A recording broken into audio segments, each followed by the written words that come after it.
നമസ്കാരം. സി ഡിബേറ്റിലേക്ക് സ്വാഗതം. തൃക്കാക്കര ഉപതെരഞ്ഞെടുപ്പിന് ഒരുക്കങ്ങൾ തുടങ്ങി. മെയ് 31-നാണ് തെരഞ്ഞെടുപ്പ്. UDF സ്ഥാനാർത്ഥിയായി PT തോമസിന്റെ ഭാര്യ ഉമാ തോമസ് ആണെന്ന് ഏറെക്കുറെ ഉറപ്പായി കഴിഞ്ഞു. ഇനി പ്രഖ്യാപനം വന്നാൽ മാത്രം മതി. സഹതാപ തരംഗം കൂടി മുതലെടുക്കാനാണ് ഈ നീക്കം. എന്നാൽ ഉമാ തോമസിനെ സ്ഥാനാർത്ഥിയാക്കാനുള്ള നീക്കത്തിൽ പരോക്ഷ വിമർശനവുമായി മുൻമന്ത്രി ഡൊമിനിക് പെസന്റേഷൻ രംഗത്തെത്തി. സഹതാപം തൃക്കാക്കരയിൽ വിലപ്പോവില്ലെന്നും സാമൂഹിക സാമുദായിക ഘടകങ്ങൾ കൂടി പരിഗണിച്ച് സ്ഥാനാർത്ഥിയെ നിശ്ചയിച്ചില്ലെങ്കിൽ തിരിച്ചടി ഉണ്ടാകുമെന്നും ഡൊമിനിക് പെസന്റേഷൻ പ്രതികരിച്ചു. അതേസമയം ഉമാ തോമസ് ആണ് സ്ഥാനാർത്ഥിയെങ്കിൽ ഒരു വനിതയെ തന്നെ കളത്തിലിറക്കാനും CPM ആലോചിക്കുന്നുണ്ട്. തെരഞ്ഞെടുപ്പിന്റെ ഏകോപന ചുമതല LDF കൺവീനറായ EP ജയരാജനാണ്. BJP പരിഗണിക്കുന്നത് സിന്ധുമോളെയും AN രാധാകൃഷ്ണനെയുമാണ്. LDFും UDFും വനിതകളെ സ്ഥാനാർത്ഥിയാക്കിയാൽ BJPയും സിന്ധുമോളെ തന്നെ പരിഗണിക്കും. അതേസമയം ബദലാകാൻ ഒരുങ്ങി ആം ആദ്മിയും 2020യും രംഗത്തുണ്ട്. ഇവർ കൈകോർത്താൽ ആരുടെ വോട്ടാണ് ചോരുന്നതെന്നറിയാൻ ഫലം വരുന്നതുവരെ കാത്തിരിക്കേണ്ടി വരും. തൃക്കാക്കരയിൽ കൊടിയേറി എന്ന വിഷയമാണ് ഇന്ന് സി ഡിബേറ്റ് ചർച്ച ചെയ്യുന്നത്. ഇന്ന് എന്നോടൊപ്പം ഈ ചർച്ചയിൽ രാഷ്ട്രീയ നിരീക്ഷകൻ അഡ്വക്കേറ്റ് KM ഷാജഹാൻ, കോൺഗ്രസ് നേതാവ് AA ഷുക്കൂർ, ഇടത് പ്രതിനിധി ആയൂർ ബിജു, BJP പ്രതിനിധി P കൃഷ്ണദാസ് എന്നിവരാണ് അതിഥികൾ. എല്ലാവർക്കും സ്വാഗതം. ആദ്യം തന്നെ ശ്രീ അഡ്വക്കേറ്റ് KM ഷാജഹാനോടാണ്. ശ്രീ KM ഷാജഹാൻ, നമുക്കറിയാം തെരഞ്ഞെടുപ്പിൽ തൃക്കാക്കര മണ്ഡലം രൂപീകൃതമായത് മുതൽ UDFിനെയാണ് മണ്ഡലം എപ്പോഴും ഉൾക്കൊള്ളിച്ചിരിക്കുന്നത്, അല്ലെങ്കിൽ വിജയിപ്പിച്ചിട്ടുള്ളത്. അതുകൊണ്ട് തന്നെ UDFിന് തികഞ്ഞ ആത്മവിശ്വാസം തന്നെയാണുള്ളത്. അതോടൊപ്പം ഉമാ തോമസ് സ്ഥാനാർത്ഥിയാകുന്നതോടെ ഒരു സഹതാപ തരംഗം കൂടി നിലനിൽക്കുന്നുണ്ട്. എന്നിരുന്നാലും ഈ ആം ആദ്മി, അതോടൊപ്പം തന്നെ 2020, ഇതൊക്കെ ഒരു ഘടകങ്ങളാണ്. അതോടൊപ്പം ഈ ഡൊമിനിക് പെസന്റേഷന്റെ അതായത് സാമുദായിക ഘടകങ്ങൾ പരിഗണിച്ച് സ്ഥാനാർത്ഥി നിശ്ചയിച്ചില്ലെങ്കിൽ തിരിച്ചടി ഉണ്ടാകുമെന്നുള്ളൊരു പ്രഖ്യാപനം വരുന്നു. അതോടൊപ്പം തോമസ് മാഷിന്റെ ആ ഒരു സംഭവം കൂടി നിലനിൽക്കുന്നുണ്ട്. എപ്പോഴും എറണാകുളത്തെ തൃക്കാക്കരയെ സംബന്ധിച്ചിടത്തോളം UDF അനുകൂല തരംഗമാണെങ്കിൽ കൂടിയും പലപ്പോഴും കാലുവാരുന്നതും നമ്മൾ കണ്ടിട്ടുണ്ട്. അതുകൊണ്ട് എങ്ങനെ നോക്കിക്കാണുന്നു ഈ തൃക്കാക്കരയെ? എനിക്ക് തോന്നുന്നത് ഈ തൃക്കാക്കര എന്ന് പറയുന്നത് വിനു തന്നെ ആമുഖത്തിൽ സൂചിപ്പിച്ചതുപോലെ ഒരു അടിയുറച്ച UDF മണ്ഡലമാണ്. അവിടെ LDF ഇതുവരെ ജയിച്ചതായിട്ട് തോന്നുന്നില്ല, നമുക്ക് മനസ്സിലാക്കാൻ കഴിഞ്ഞിട്ടില്ല. അവിടെ നമുക്കറിയാം, ഈ PT തോമസ് വരുന്നതിന് മുമ്പേ കോൺഗ്രസിന്റെ മുതിർന്ന നേതാവായിട്ടുള്ള ബെന്നി ബെഹനാനാണ് അവിടെ മത്സരിച്ചിരുന്നത്. 2011 ബെന്നി ബെഹനാൻ അവിടെ മത്സരിക്കുമ്പോൾ ബെന്നി ബെഹനാന് 56% വോട്ട് അവിടുന്ന് ലഭിച്ചിരുന്നു. എന്നാൽ നമുക്കറിയാം 2006 തെരഞ്ഞെടുപ്പിൽ പൊടുന്നനെ ഉണ്ടായിട്ടുള്ള രാഷ്ട്രീയ പ്രശ്നങ്ങളുടെയൊക്കെ ഭാഗമായി ബെന്നി ബെഹനാൻ അന്ന് അവിടെ മത്സരിക്കാൻ കഴിഞ്ഞില്ല. വലിയ അതൃപ്തി കോൺഗ്രസിനകത്ത് അന്നുണ്ടായിരുന്നു. ആ അതിർത്തിക്കിടയിലാണ് PT തോമസ് 2016 തൃക്കാക്കരയിൽ വന്ന് മത്സരിച്ചത്. സെബാസ്റ്റ്യൻ പോൾ എന്ന് പറഞ്ഞ ശക്തനായ ഒരു സ്ഥാനാർത്ഥി എതിരായി മത്സരിച്ചിട്ട് കൂടി 2016 LDFിന്റെ ഒരു വലിയ തരംഗമുണ്ടായിരുന്നിട്ട് കൂടി ഞാനിപ്പോൾ കണക്ക് നോക്കിയപ്പോഴത്തേക്ക് ഏതാണ്ട് 43% വോട്ട് വാങ്ങിച്ചിട്ടാണ് അവിടെ PT തോമസ് അവിടെ ജയിച്ചത്. 2016 വലിയ LDF തരംഗമായി. 2021 കണക്കുകൾ നമ്മൾ എടുത്ത് നോക്കിയാലോ, 2021 നമുക്കറിയാം ഈ കിറ്റും പെൻഷനും ഒക്കെ കാരണം വലിയ അതിശക്തമായിട്ടുള്ള LDF തരംഗം. 99 സീറ്റിൽ LDF ജയിച്ചു.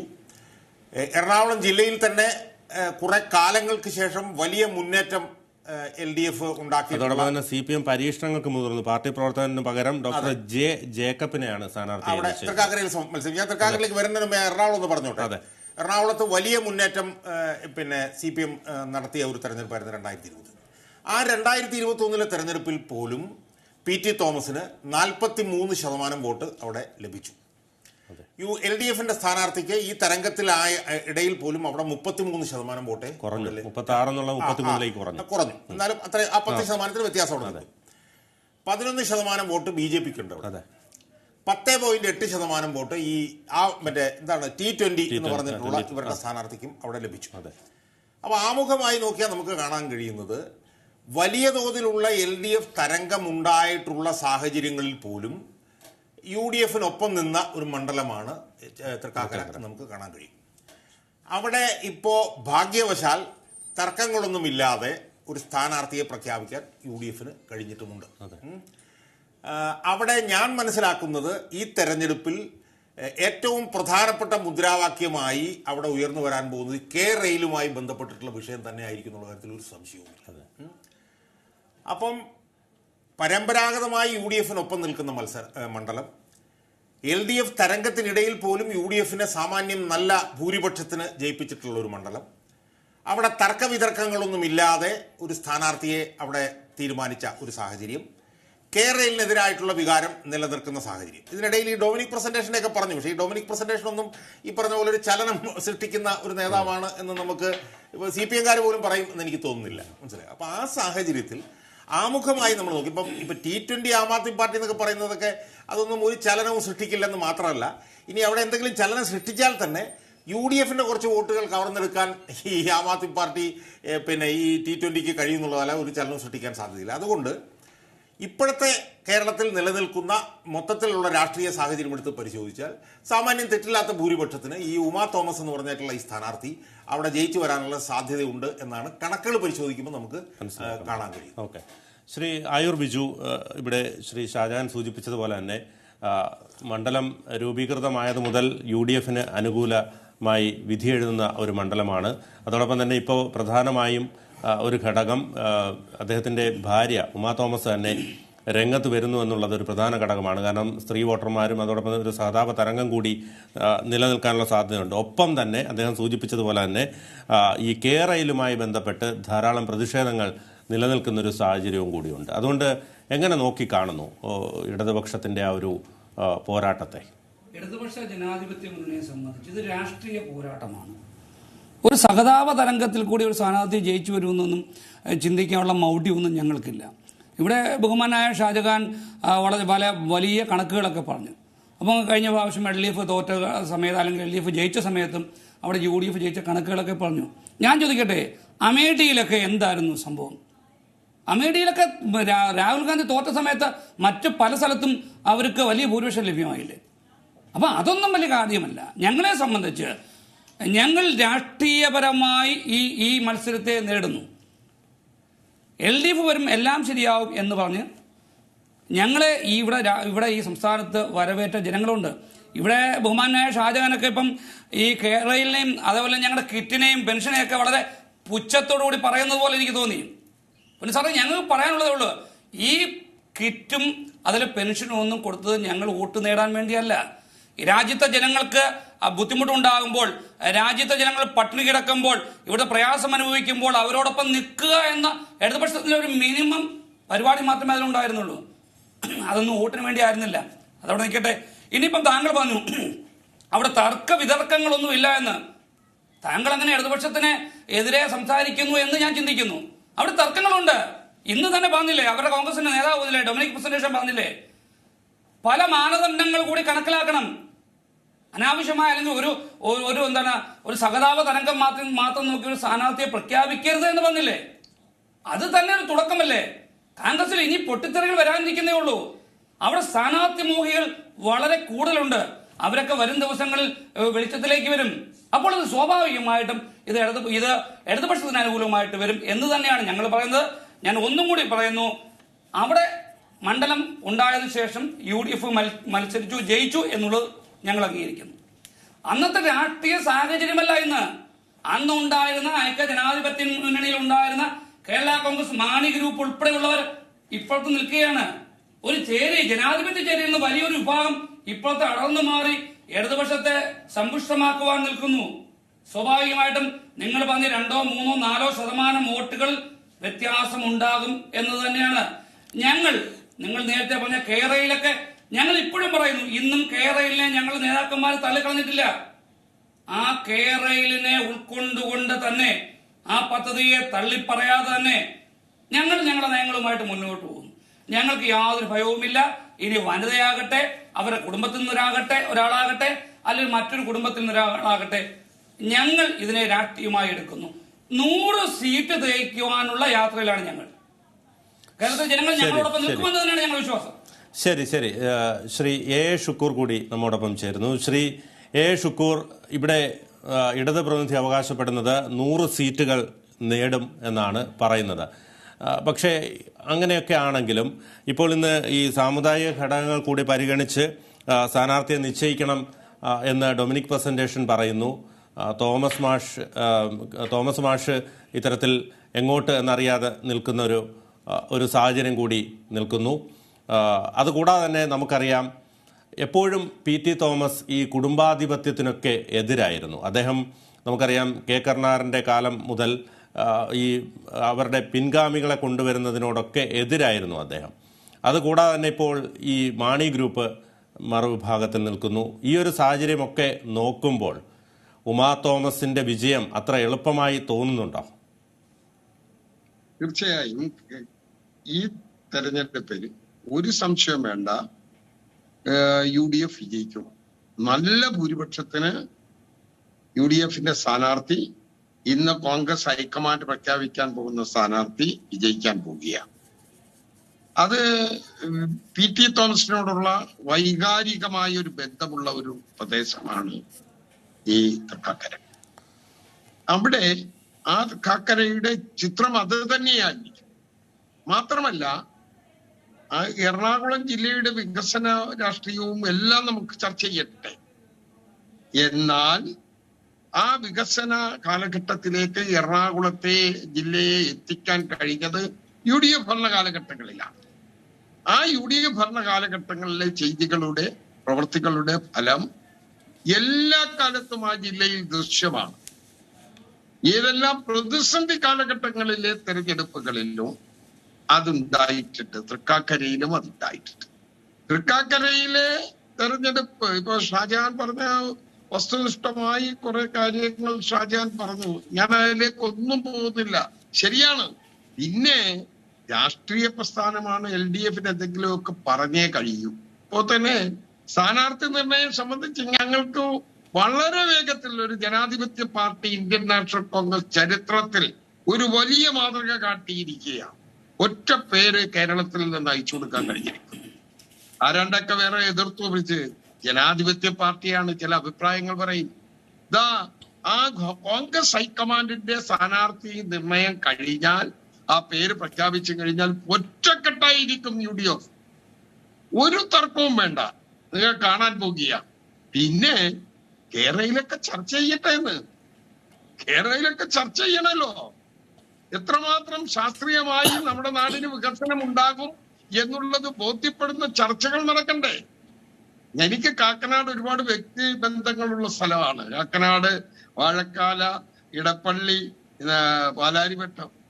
ജനങ്ങൾ ഒന്നടങ്കം PT തോമസിന് വേണ്ടി വോട്ട് ചെയ്യാൻ തയ്യാറായിട്ട് നിൽക്കുന്ന ഒരു ഘട്ടമാണ് ഈ തെരഞ്ഞെടുപ്പ്. അതിൽ ഇടതുപക്ഷത്തെ വോട്ടുകൾ കൂടി ലഭിക്കാൻ പോകുന്നു. കാരണം അശാസ്ത്രീയമായ ഒരു വികസനം, നാടിനെ കടക്കണിയിലാക്കുന്ന, ശ്രീലങ്കയാക്കാൻ പോകുന്ന ഒരു വികസനത്തിന്റെ പേര് ഇത്തവണ ചർച്ചയായി വന്നിട്ടുണ്ട്. കേരളയിലാണത്. ഇത്രമാത്രം ശാസ്ത്രീയമായ റെയിൽവേ ഗതാഗതം ഉണ്ടാക്കാൻ നമുക്ക് കഴിയും വേഗത്തിൽ. പക്ഷെ അതിനെയെല്ലാം തള്ളി ജപ്പാനിൽ 69 അവസാനിപ്പിച്ച ഒരു ടെക്നോളജി കൊണ്ടുവന്ന് ഇവിടെ സ്റ്റാൻഡേർഡ് ഗേജ് എന്ന് പറഞ്ഞ് നടപ്പിലാക്കാൻ പോകുന്നതിന്റെ സ്ഥാപിത താല്പര്യം ജനങ്ങൾ ഈ തെരഞ്ഞെടുപ്പിലൂടെ തിരിച്ചറിയുക കൂടി ചെയ്യും. കാരണം ഇതൊരു വലിയ ചർച്ചയാകാൻ പോവുകയാണ്. മാത്രമല്ല, ഇന്നത്തെ ഭരണനിർവഹണത്തിന്റെ പോരായ്മകൾ, കിറ്റ് കൊടുത്തു, മറ്റോ കൊടുത്തു, ബൈക്ക് വഴി വെച്ചു, ജനങ്ങളെ കയ്യിലെടുത്തു, പെൻഷൻ കൊടുത്തു. എന്താണ് ശാസ്ത്രീയമായി അതിനെ ഒന്ന് പരിശോധിച്ചാൽ അതുകൊണ്ട് ഒരു വലിയ സാമൂഹ്യ മാറ്റത്തിന് തുടക്കം കുറിക്കാൻ കഴിഞ്ഞോ? പാവപ്പെട്ടവൻ, ഇല്ലാത്തവൻ, കഷ്ടപ്പാടനുഭവിക്കുന്നവൻ, ദുരിതമനുഭവിക്കുന്നവൻ ദുരിതത്തിൽ നിന്ന് ദുരിതത്തിലേക്ക് കേരളത്തിൽ പോവുകയാണ്. കേരളത്തിന്റെ കടക്കണി വളരെ വലുതായി വർദ്ധിക്കുകയാണ്. ഏറ്റവും ഒടുവിലെ ബഡ്ജറ്റ് സാമ്പത്തിക അവലോകന റിപ്പോർട്ട് പരിശോധിച്ചാൽ നമുക്ക് കാണാൻ കഴിയുകയാണ്. കടക്കണി ഭീകരമായി വർദ്ധിച്ചിരിക്കുന്നു. 999 സമാനം, അതിനും അപ്പുറം പോയി 39% മൊത്തം ചെലവിന്റെ അടിസ്ഥാനത്തിൽ. ഇതെല്ലാം പ്രതിഫലിക്കപ്പെടും. ഇതെല്ലാം തെരഞ്ഞെടുപ്പിൽ ചർച്ചയാകാൻ പോവുകയാണ്. അപ്പോ ഈ ഇടതുപക്ഷത്തിന്റെ പ്രതിനിധി ഇവിടെ പറഞ്ഞത് ആഗ്രഹങ്ങളാണ്, അഭിലാഷങ്ങളാണ്. ആയിക്കോട്ടെ, നമുക്ക് തെരഞ്ഞെടുപ്പിൽ കാണാം. തീർച്ചയായും. ഏതായാലും ഷുക്കൂർ, ഈ വലിയൊരു പ്രശ്നങ്ങളില്ലാതെ വളരെ അടുത്ത കുറച്ച് കാലങ്ങളായി കോൺഗ്രസിന് ആശ്വസിക്കാനുള്ളൊരു വക അത് മാത്രമേ ഉള്ളൂ. ഇപ്പോൾ വളരെ ചെറിയൊരു എതിർപ്പുകളോടുകൂടി ഒരു സ്ഥാനാർത്ഥിയെ തിരഞ്ഞെടുക്കാൻ പറ്റി എന്നുള്ളത് ഏറ്റവും ആശ്വസിക്കാം. കാരണം നമുക്കറിയാലോ. മാത്രമല്ല ഒരു കാര്യം കൂടെ പറയാം. ഞങ്ങൾ വളരെ അഡ്വാൻസ് ചെയ്ത് സംഘടനാ പ്രവർത്തനം നടത്തി കഴിഞ്ഞിരിക്കുന്നു. അവിടെ ശരി, ഞങ്ങൾ വളരെ ചിട്ടയായ പ്രവർത്തനം നടത്തി കഴിഞ്ഞിരിക്കുന്നു. വോട്ടർ പട്ടികയിൽ പേര് ചേർക്കാനുള്ള ഉൾപ്പെടെയുള്ളത് എല്ലാം പഴുതുമടച്ചുകൊണ്ടുള്ള എല്ലാ തരത്തിലുള്ള പ്രവർത്തനങ്ങൾ ഇപ്പോഴേ ചെയ്തു കഴിഞ്ഞിരിക്കുന്നു. അതിന് ചുമതലക്കാരുണ്ട്, പൂർണ്ണ ആത്മവിശ്വാസത്തിൽ തന്നെയാണ്. ശരി, BJP പ്രതിനിധി പി കൃഷ്ണദാസ് കൂടിയുണ്ട്.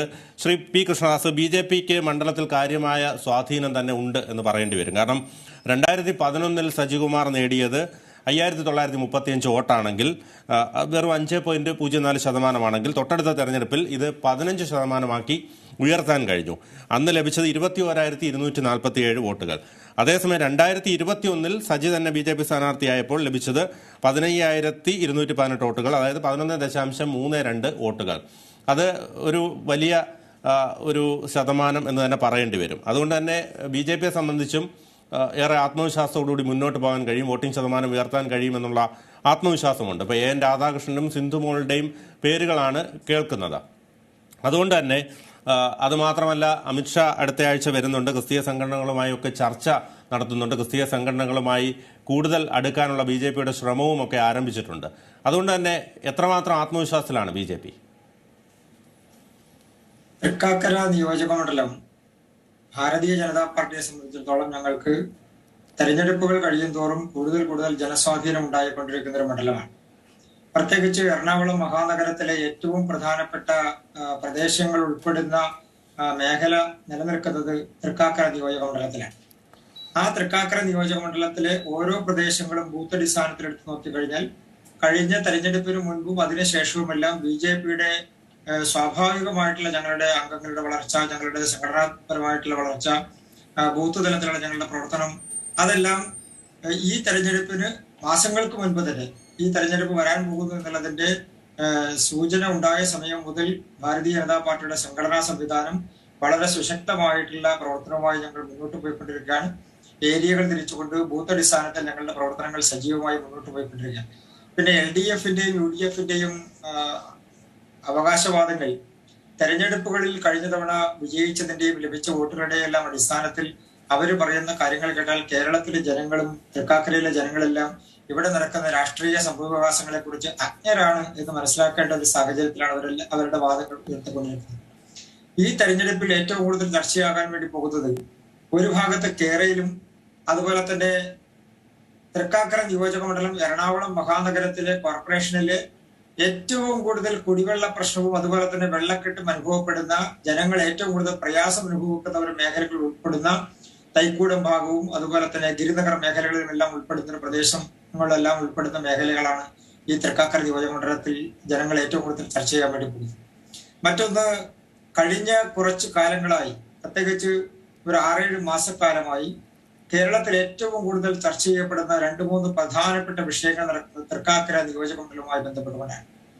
തൃക്കാക്കരയിൽ കുഴൽപ്പണ കേസുകളുമായി ബന്ധപ്പെട്ടുകൊണ്ട് ഉയർന്നു വന്നിട്ടുള്ള ആരോപണങ്ങൾ, തൃക്കാക്കരയിൽ ഇപ്പൊ പുതുതായി ഉയർന്നു വന്നിട്ടുള്ള കസ്റ്റംസ് കേസെടുത്തുകൊണ്ട് മുന്നോട്ട് പോകുന്നത് UDFന്റെ വൈസ് ചെയർമാന്റെ മകനുമായി ബന്ധപ്പെട്ടുകൊണ്ട് ഉയർന്നു വന്നിട്ടുള്ള ആരോപണങ്ങൾ, തൃക്കാക്കര നിയോജകമണ്ഡലം കേന്ദ്രീകരിച്ചുകൊണ്ട് വളർന്നു വരുന്ന മാഫിയ സംഘങ്ങൾ, കള്ളക്കടത്ത് സംഘങ്ങൾ, ഈ തരത്തിലുള്ള വിഷയങ്ങൾ എറണാകുളം മഹാനഗരത്തിലെ ഒരു പ്രധാനപ്പെട്ട കേന്ദ്രം എന്നുള്ള നിലക്ക് സാധാരണക്കാർ ചർച്ച ചെയ്യുകയും അവർ ഇതിൽ കുറിച്ച് ബോധവാന്മാരാകുകയും ചെയ്യുന്ന ഒരു സാഹചര്യമാണ്.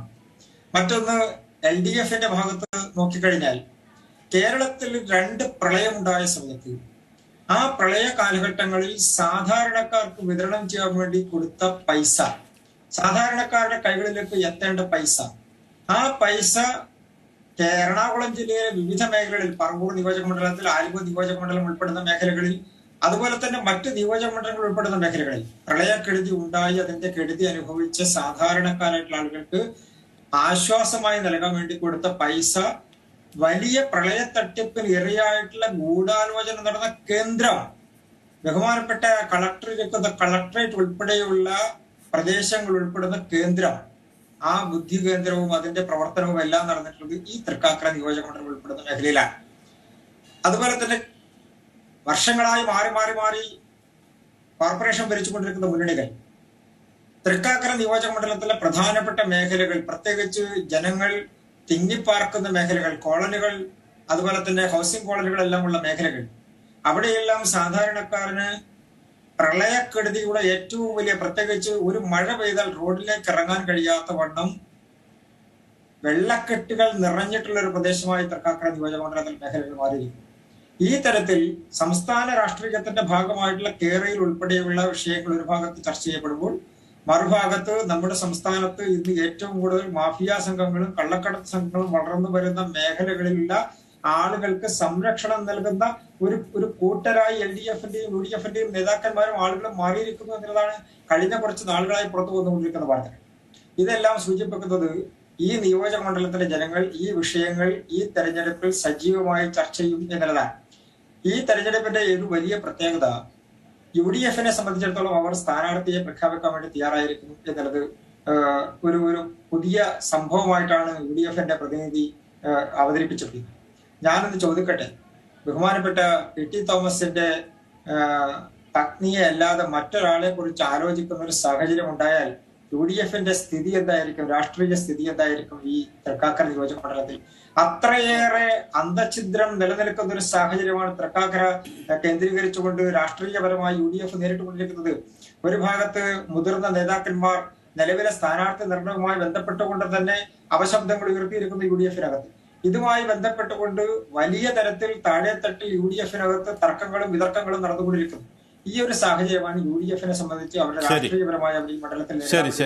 അതുകൊണ്ട് ഈ തെരഞ്ഞെടുപ്പിൽ ഭാരതീയ ജനതാ പാർട്ടി ഉന്നയിക്കുന്നത് ഈ രണ്ട് മുന്നണികളും മുന്നോട്ട് വെക്കുന്ന ഈ രാഷ്ട്രീയത്തിന് ബദലായിട്ടുള്ള ഒരു രാഷ്ട്രീയം, ഇതിനെ തുറന്നു കാണിക്കുന്ന ഒരു രാഷ്ട്രീയം ഈ നിയോജകമണ്ഡലത്തിൽ ചർച്ച ചെയ്യപ്പെടും. അത് BJPക്ക് അനുകൂലമാകുമെന്ന് തന്നെയാണ് ഞങ്ങൾ പ്രതീക്ഷിക്കുന്നത്. ശരി, ശ്രീ KM ഷാജഹാൻ, ഈ നഗരപ്രദേശങ്ങൾ കൂടുതലായുള്ള ഒരു മണ്ഡലം കൂടിയാണ് തൃക്കാക്കര. ഈ ഇൻഫോ പാർക്ക് പോലെ അത്തരത്തിൽ IT മേഖലകൾ സ്ഥിതി ചെയ്യുന്ന ഒരു മണ്ഡലമാണ്. അതുകൊണ്ട് തന്നെ ഈ മണ്ഡലത്തിൽ യുവാക്കളുടെ വോട്ട് എങ്ങോട്ട്, അതായത് ഇപ്പോൾ ഒരു പുതിയ തലമുറ, രാഷ്ട്രീയപരമായി വളർന്നു വരുന്നൊരു പുതിയ തലമുറ കൂടി രംഗത്തുണ്ട്. അവർക്ക് നിലവിലെ മുന്നണികളോടൊന്നും താല്പര്യമില്ല. പുതിയ അല്ലെങ്കിൽ ആം ആദ്മി പോലെയോ 2020 പോലെയോ ഒക്കെ അതിൽ ആകൃഷ്ടരാകുന്നൊരു തലമുറ, അതോടൊപ്പം നോട്ടയ്ക്ക് വോട്ട് ചെയ്യുന്നൊരു തലമുറ, ഇത് വളർന്നു വരുന്നൊരു സാഹചര്യമുണ്ട്. അതുകൊണ്ട് തന്നെ ഈ ഒരു ഘടകം എത്രമാത്രം ഈ പ്രയോജനപ്രദമാകും, ഏത് മുന്നണിക്ക് പ്രയോജനപ്രദമാകുമെന്ന് പറയാൻ കഴിയില്ല. അതിനെക്കുറിച്ച് എന്താണ് അഭിപ്രായം? പിന്നെ ഞാൻ മനസ്സിലാക്കിയെടുത്തോളം ഈ T20 എന്ന് പറയുന്ന പാർട്ടിയും ആം ആദ്മി പാർട്ടിയും ചേർന്നുകൊണ്ട് ഒരു സംയുക്ത സ്ഥാനാർത്ഥിയെ ഈ തെരഞ്ഞെടുപ്പിൽ മത്സരിപ്പിക്കും എന്നുള്ള ഒരു അഭ്യൂഹമാണ് ഇപ്പം നിലവിലുള്ളത്. എനിക്ക് തോന്നുന്നത് അത് അങ്ങനെ സംഭവിച്ചാൽ അത് ആത്യന്തികമായി കുറച്ച് UDF വോട്ടുകൾ ചോർത്താൻ മാത്രമേ അത് ഉപകരിക്കാൻ പോകുന്നു. നമ്മളത് പരിശോധിക്കുമ്പോൾ നമ്മൾ നോക്കേണ്ട ഒരു പ്രധാനപ്പെട്ട കാര്യം, ഈ T20 എന്ന് പറഞ്ഞ പാർട്ടി ഉണ്ടല്ലോ, കിറ്റക്സിന്റെ ഉടമയായിട്ടുള്ള സാബു ജേക്കബിന്റെ ഈ പാർട്ടി ഇപ്പം അടുത്ത കാലത്ത് കുറച്ച് നാളുകൾക്ക് മുമ്പ് ഇടതുപക്ഷത്തിനെതിരെ വലിയ പ്രസ്താവനകളൊക്കെ ആയിട്ട് രംഗത്ത് വന്നിരുന്നു. പക്ഷെ ഈ പാർട്ടി 2021 ചെയ്തത് എന്താണ് എന്ന് നമ്മൾ വിശദമായി പരിശോധിക്കണം. 2021 തെരഞ്ഞെടുപ്പിൽ ഈ പാർട്ടി UDF-ന്റെ ഉറച്ച കോട്ടയായിട്ടുള്ള എറണാകുളത്ത് ഒരു ഒരു ഒരു ഒരു പിന്നെ ട്രോജൻ കുതിരയായി നിന്നുകൊണ്ട് LDF-ന് ജയിക്കാൻ വേണ്ടിയിട്ടുള്ള അവസരം ഉണ്ടാക്കി കൊടുക്കുകയാണ് ചെയ്തത് എന്ന് നമ്മൾ കാണണം. അതായത് നമുക്കറിയാം, എല്ലാ തെരഞ്ഞെടുപ്പിലും UDF തോക്കുന്ന തെരഞ്ഞെടുപ്പിൽ പോലും വലിയ വിജയം എറണാകുളം ജില്ലയിൽ UDF ഉണ്ടാക്കുമായിരുന്നു. അതൊരു സ്ഥിരം പാറ്റേൺ ആയിരുന്നു. ആ പാറ്റേൺ പൊളിച്ചുകൊണ്ട് 2021 തെരഞ്ഞെടുപ്പിൽ LDF-ന് വലിയ മുന്നേറ്റം എറണാകുളം ജില്ലയിൽ ഉണ്ടാക്കാൻ കഴിഞ്ഞത് ഈ T20 എന്ന് പറയുന്ന, പിന്നീട് ഇടതുപക്ഷത്തിന്റെ വലിയ വിമർശകനായി മാറ്റിയിട്ടുള്ള ഈ സാബു ജേക്കബിന്റെ പാർട്ടിയെ കൊണ്ടിട്ടാണ്. ഒരു 5ഓ 6ഓ മണ്ഡലത്തിലെങ്കിലും UDF-ന്റെ വോട്ടുകൾ നെടുകെ പിളർത്തിക്കൊണ്ട്, പിന്നെ UDF-ന്റെ വോട്ടുകൾ നെടുകെ പിളർത്തിക്കൊണ്ട് LDF-നെ വിജയിപ്പിച്ച ഒരു പാർട്ടിയാണ് ഈ T20.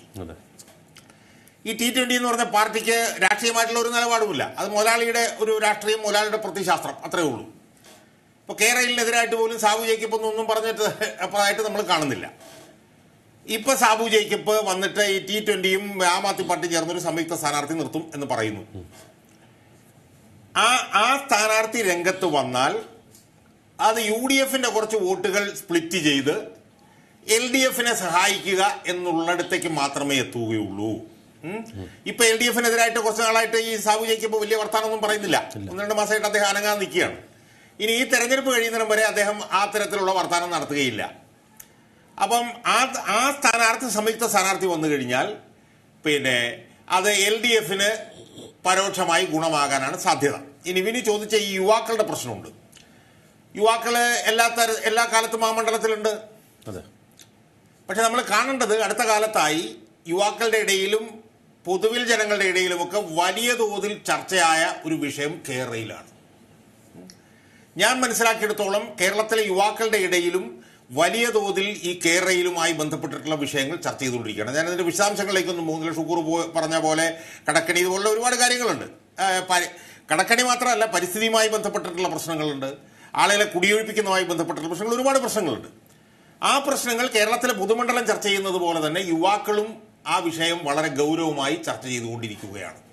ഇവിടെ എന്റെ അടുത്തിരുന്ന ഇടതുപക്ഷത്തിന്റെ പ്രതിനിധി, ഏത് പാർട്ടിയുടെ പ്രതിനിധിയാണെന്ന് എനിക്കറിയില്ല, അദ്ദേഹം എന്തൊക്കെയോ ആ പ്രതിനിധിയാണ്. അപ്പൊ അദ്ദേഹം എന്തോ ഞാൻ ഇവിടെ നേരത്തെ ചർച്ച ചെയ്തപ്പോൾ എന്തോ അമേഠിയുടെയൊക്കെ കാര്യമൊക്കെ വിളിച്ചു പറയുന്നത് കേട്ടോ. എന്തിനാണെന്ന് എനിക്ക് മനസ്സിലായില്ല, എനിക്കറിയില്ല. ഇപ്പം ഞാനൊന്ന് സംസാരിച്ചു പറഞ്ഞു കഴിയട്ടെ. അത് ഇല്ല, താങ്കൾ ഞാനൊരു ഉദാഹരണം പറഞ്ഞു. ശരി ശരി ശരി ശ്രീ കെ. ഞാനത് സംസാരിക്കാൻ സമയം തരും. അല്ല ഞാൻ സംസാരിക്കാൻ സമയം തരുമോ? തരുമെങ്കിൽ ഞാൻ സംസാരിക്കും, അല്ലെങ്കിൽ ഞാൻ പിന്നെ സംസാരിക്കാതിരുന്നിട്ട് എമ്മിന്റെ പ്രതി പറയുന്ന കേട്ടോളാം.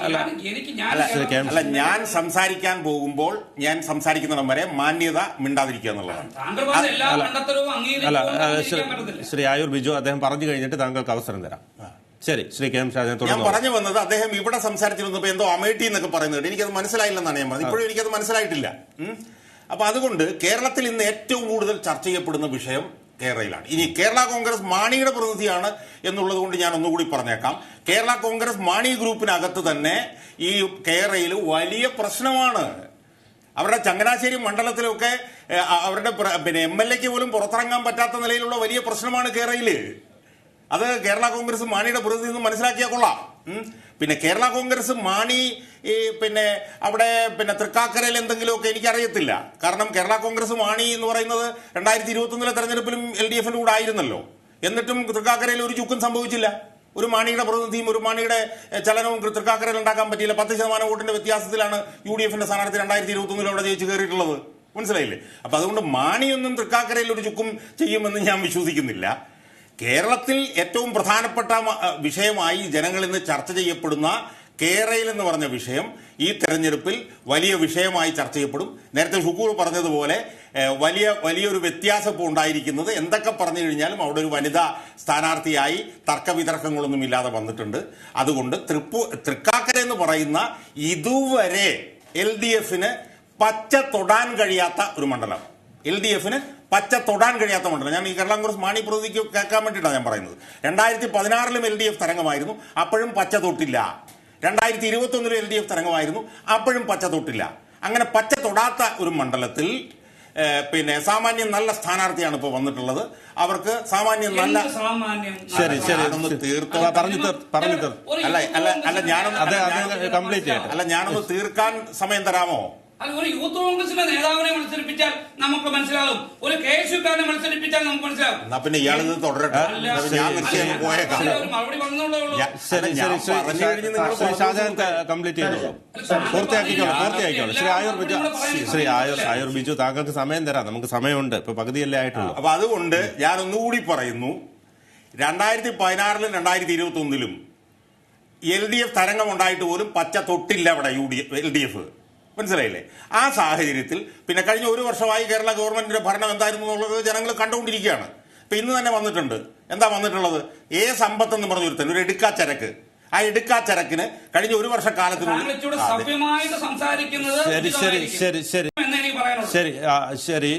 ശ്രീ ആയൂർ ബിജു ഇവിടെ ഒറ്റ മിനിറ്റ്. അതായത് സമ്പത്ത് എന്ന് പറഞ്ഞിട്ടുള്ള ഒരു രാഷ്ട്രീയ നേതാവിന് കഴിഞ്ഞ ഒരു വർഷക്കാലത്തിനുള്ളിൽ ഈ കടക്കണിയിൽ പെട്ട് കിടക്കുന്ന ഈ സർക്കാർ 7,20,00,000 രൂപ കൊടുത്തു എന്ന് പറഞ്ഞ വാർത്ത വന്നിട്ടുള്ളത്. അപ്പൊ അതുകൊണ്ട് കഴിഞ്ഞ ഒരു വർഷക്കാലത്തെ കേരളത്തിലെ ഇടതുപക്ഷത്തിന്റെ ഭരണമെല്ലാം ജനങ്ങൾ കണ്ടുകൊണ്ടിരിക്കുകയാണ്. അപ്പൊ അങ്ങനെ കണ്ടുകൊണ്ടിരിക്കുന്ന സാഹചര്യത്തിൽ ഇന്ന് ഈ നിമിഷം വരെ UDF-നല്ലാതെ ജയിക്കാൻ കഴിയാത്തൊരു മണ്ഡലത്തിൽ ഉമാ തോമസിന്റെ സ്ഥാനാർത്ഥിത്വത്തിൽ UDF കേരളയിലും കൂടെയൊക്കെ ചർച്ച ചെയ്യുമ്പോൾ സാമാന്യ നല്ല ഭൂരിപക്ഷത്തിൽ ജയിക്കും എന്നുള്ള വിശ്വാസത്തിലാണ് ഞാൻ. തീർച്ചയായും ആയൂർ ബിജു അദ്ദേഹം സൂചിപ്പിച്ചതുപോലെ തന്നെ ഈ LDF-ന്റെ തരംഗത്തിനിടയിലും അവിടെ കോൺഗ്രസ് വിജയിച്ചു. അതോടൊപ്പം തന്നെ ഒരുപാട് അനുകൂല ഘടകങ്ങളുണ്ട്. കാരണം കോൺഗ്രസിൽ എല്ലാ തവണയും സ്ഥാനാർത്ഥിയെ നിശ്ചയിക്കുമ്പോൾ ഭയങ്കരമായ രീതിയിലുള്ള അടിയൊഴുക്കുകളും അല്ലെങ്കിൽ സ്ഥാനാർത്ഥിത്വം ലഭിക്കാത്തവരുടെ പ്രതിഷേധങ്ങളുമൊക്കെ നിലനിൽക്കുന്ന സാഹചര്യത്തിൽ ഒറ്റപ്പെട്ട ചില പ്രതിഷേധങ്ങൾ ഇപ്പോൾ ഡൊമിനിക് പ്രസന്റേഷന്റെയും അതോടൊപ്പം തന്നെ KV തോമസിന്റെ ഒറ്റ മിനിറ്റ്, അതായത് 2016 അവിടെ നിന്ന് മത്സരിച്ച് 56% വോട്ട് നേടിയ ബെന്നി ബെഹനാനെന്ന് പറഞ്ഞ ഏറ്റവും മുതിർന്ന സ്ഥാനാർത്ഥിയെ മാറ്റിയിട്ടാണ് അന്ന് 2016 PT തോമസിനെ കൊണ്ടുവന്നത്. എന്നിട്ട് പോലും UDF അവിടെ ജയിച്ചതാണ്. തീർച്ചയായും അതുകൊണ്ട് തന്നെ അത്ര എളുപ്പമായി തോന്നുന്നില്ല. അതോടൊപ്പം തന്നെ നേരത്തെ ഈ നമ്മൾ സൂചിപ്പിച്ച പോലെ തന്നെ ഈ കേരളിന്റെയൊക്കെ പ്രതിഷേധം വളരെ ആഴത്തിലുള്ളതാണ്. നമ്മൾ ഓരോ ദിവസവും മാധ്യമങ്ങളിൽ തന്നെ കാണുന്നതാണ്. ഓരോരുത്തരും അവരുടെ വീടും ഭൂമിയും ഒക്കെ നഷ്ടപ്പെടുന്നവരുടെ ആകുലതകളും അവരുടെ വിഷമങ്ങളുമൊക്കെ നമുക്ക് കാണാൻ കഴിയുന്നതാണ്. അതുകൊണ്ട് വളരെ വേഗത്തിൽ എളുപ്പത്തിൽ സെഞ്ചുറി അടിക്കാം എന്നുള്ളൊരു ഒരു മോഹം അത് അത്ര എളുപ്പമായി തോന്നുന്നില്ല. അതോടൊപ്പം ഈ നേരത്തെ സൂചിപ്പിച്ചതുപോലെ തന്നെ ഈ മാഫിയ സംഘങ്ങൾ കേന്ദ്രീകരിക്കുന്നു, പ്രളയ തട്ടിപ്പുമായി ബന്ധപ്പെട്ട വിഷയമൊക്കെ നിലനിൽക്കുന്നുണ്ട്. ഈ സാഹചര്യത്തിൽ എന്താണ് പറയാനുള്ളത്? പിന്നെ എനിക്ക് ഒരു കാര്യം പറയാനുള്ളത്, നിങ്ങൾ ഈ ഷുക്കൂറിനെയും ഷാജഹാനെയും കൂടെ ഒരുമിച്ച് വിളിക്കേണ്ട കാര്യമില്ല. ഒന്നിൽ ഷാജഹാനെ വിളിക്കുക അല്ലെങ്കിൽ ഷുക്കൂറിനെ വിളിക്കുക. അവർ രണ്ടും ഒരേ അഭിപ്രായം അങ്ങ് പറഞ്ഞോളും. അതായത് ഇടതുപക്ഷ ജനാധിപത്യ മുന്നണിക്കെതിരെ ഇവർ സംസാരിച്ചോളും. രണ്ടുപേരെ വിളിക്കേണ്ട കാര്യമില്ല. ഞാൻ നേരത്തെ പറഞ്ഞ ഇടയ്ക്ക് കയറി സംസാരിച്ചപ്പോൾ വളരെ മര്യാദയില്ലാത്ത വാചകങ്ങൾ പറഞ്ഞാൽ ഇനി ഷാജഹാൻ അല്ല വേറൊരാൾ പറഞ്ഞാലും ഞങ്ങൾക്ക് പ്രതികരിക്കേണ്ടി വരും. ഞങ്ങൾ പ്രതികരിക്കും. അതുകൊണ്ട് എനിക്ക് ഞാൻ സംസാരിച്ചു എന്നുള്ളതേ ഉള്ളൂ. താങ്കൾ എന്തൊക്കെയാണ് പറഞ്ഞത്? താങ്കൾ ഒരു ചാനൽ ഡിബേറ്റിൽ നിന്ന് സംസാരിക്കുകയല്ലേ? ഒരു വ്യക്തിയെ കെ സമ്പത്ത് പോലൊരു വ്യക്തിയെ ആക്ഷേപിക്കാൻ വാക്കുകളില്ലേ? താങ്കൾ എത്രയോ നാള് ഇടതുപക്ഷത്തിന്റെ സഹയാത്രികനായിരുന്നു. താങ്കൾ മറന്നുപോയോ?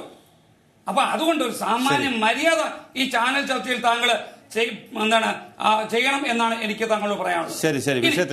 ഞാൻ നേരത്തെ ഞങ്ങൾക്കിതൊരു രാഷ്ട്രീയപരമായ ഒരു പോരാട്ടം തന്നെയാണ്.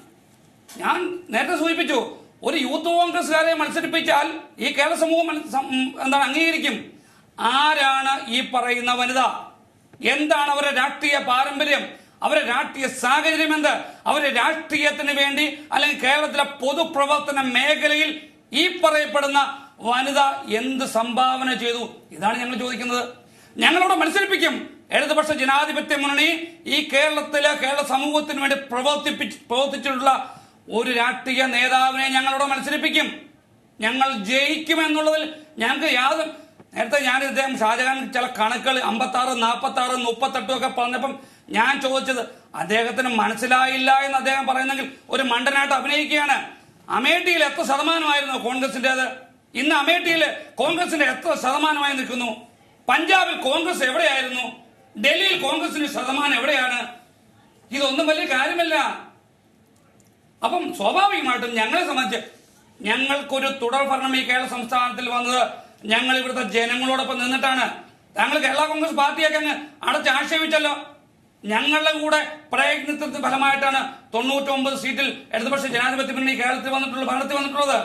തീർച്ചയായിട്ടും ഞങ്ങൾ വിജയിക്കും. ഞങ്ങളെ വിജയിക്കൂ.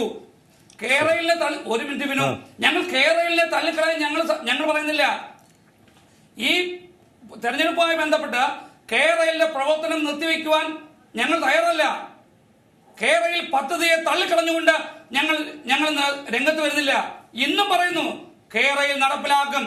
അതുകൊണ്ട് തന്നെ ഈ രാജ്യത്തിന്റെ വികസനം നടപ്പിലാക്കും. നേരത്തെ ഇവിടെ ഷുക്കൂർ ഭായി പറയുന്ന ഒരു കാര്യം കേട്ടു. ശ്രീലങ്കയും കേരളവും തമ്മിൽ താങ്കൾ കമ്പയർ ചെയ്തു. ശ്രീലങ്ക ഒരു രാജ്യവും കേരളം ഒരു സംസ്ഥാനവുമാണെന്ന് പ്രിയപ്പെട്ട ഷുക്കൂർ ഭായി ഒന്ന് മനസ്സിലാക്കുന്നു. നോയമ്പന്റെ സമയമൊക്കെ അല്ലേ? താങ്കൾ മനസ്സിലാക്കുന്നത് നല്ലതായിരിക്കും.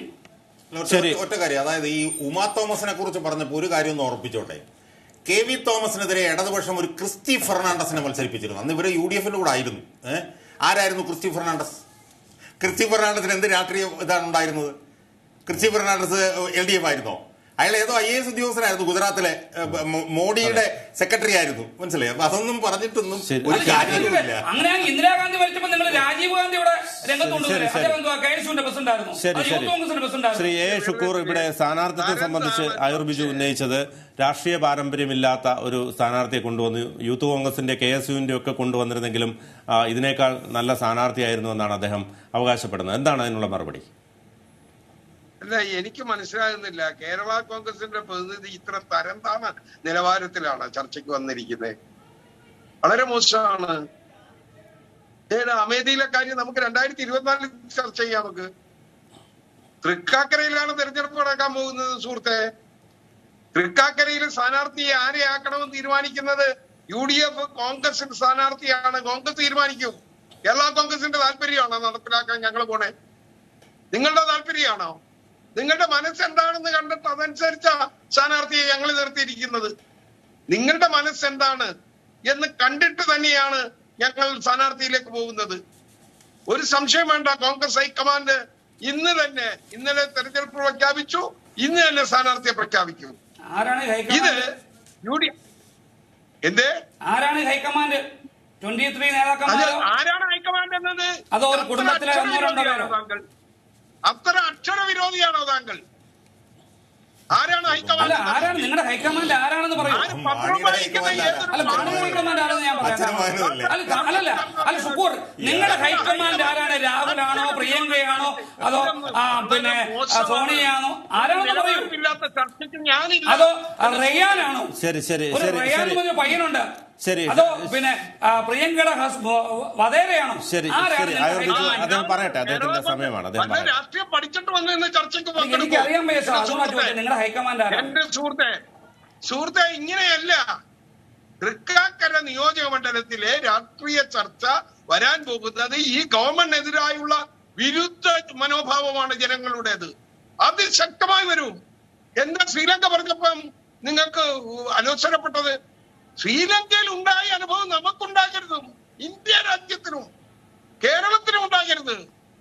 അതുണ്ടാകാതിരിക്കാനാണ് പറഞ്ഞത്. EMS മുതൽ ഉമ്മൻചാണ്ടി വരെ 2057 മുതൽ 2016 വരെ ഭരിച്ചപ്പോൾ ഉണ്ടായ വായ്പ കുടിശ്ശിക 1 ലക്ഷം കോടിയാണ്.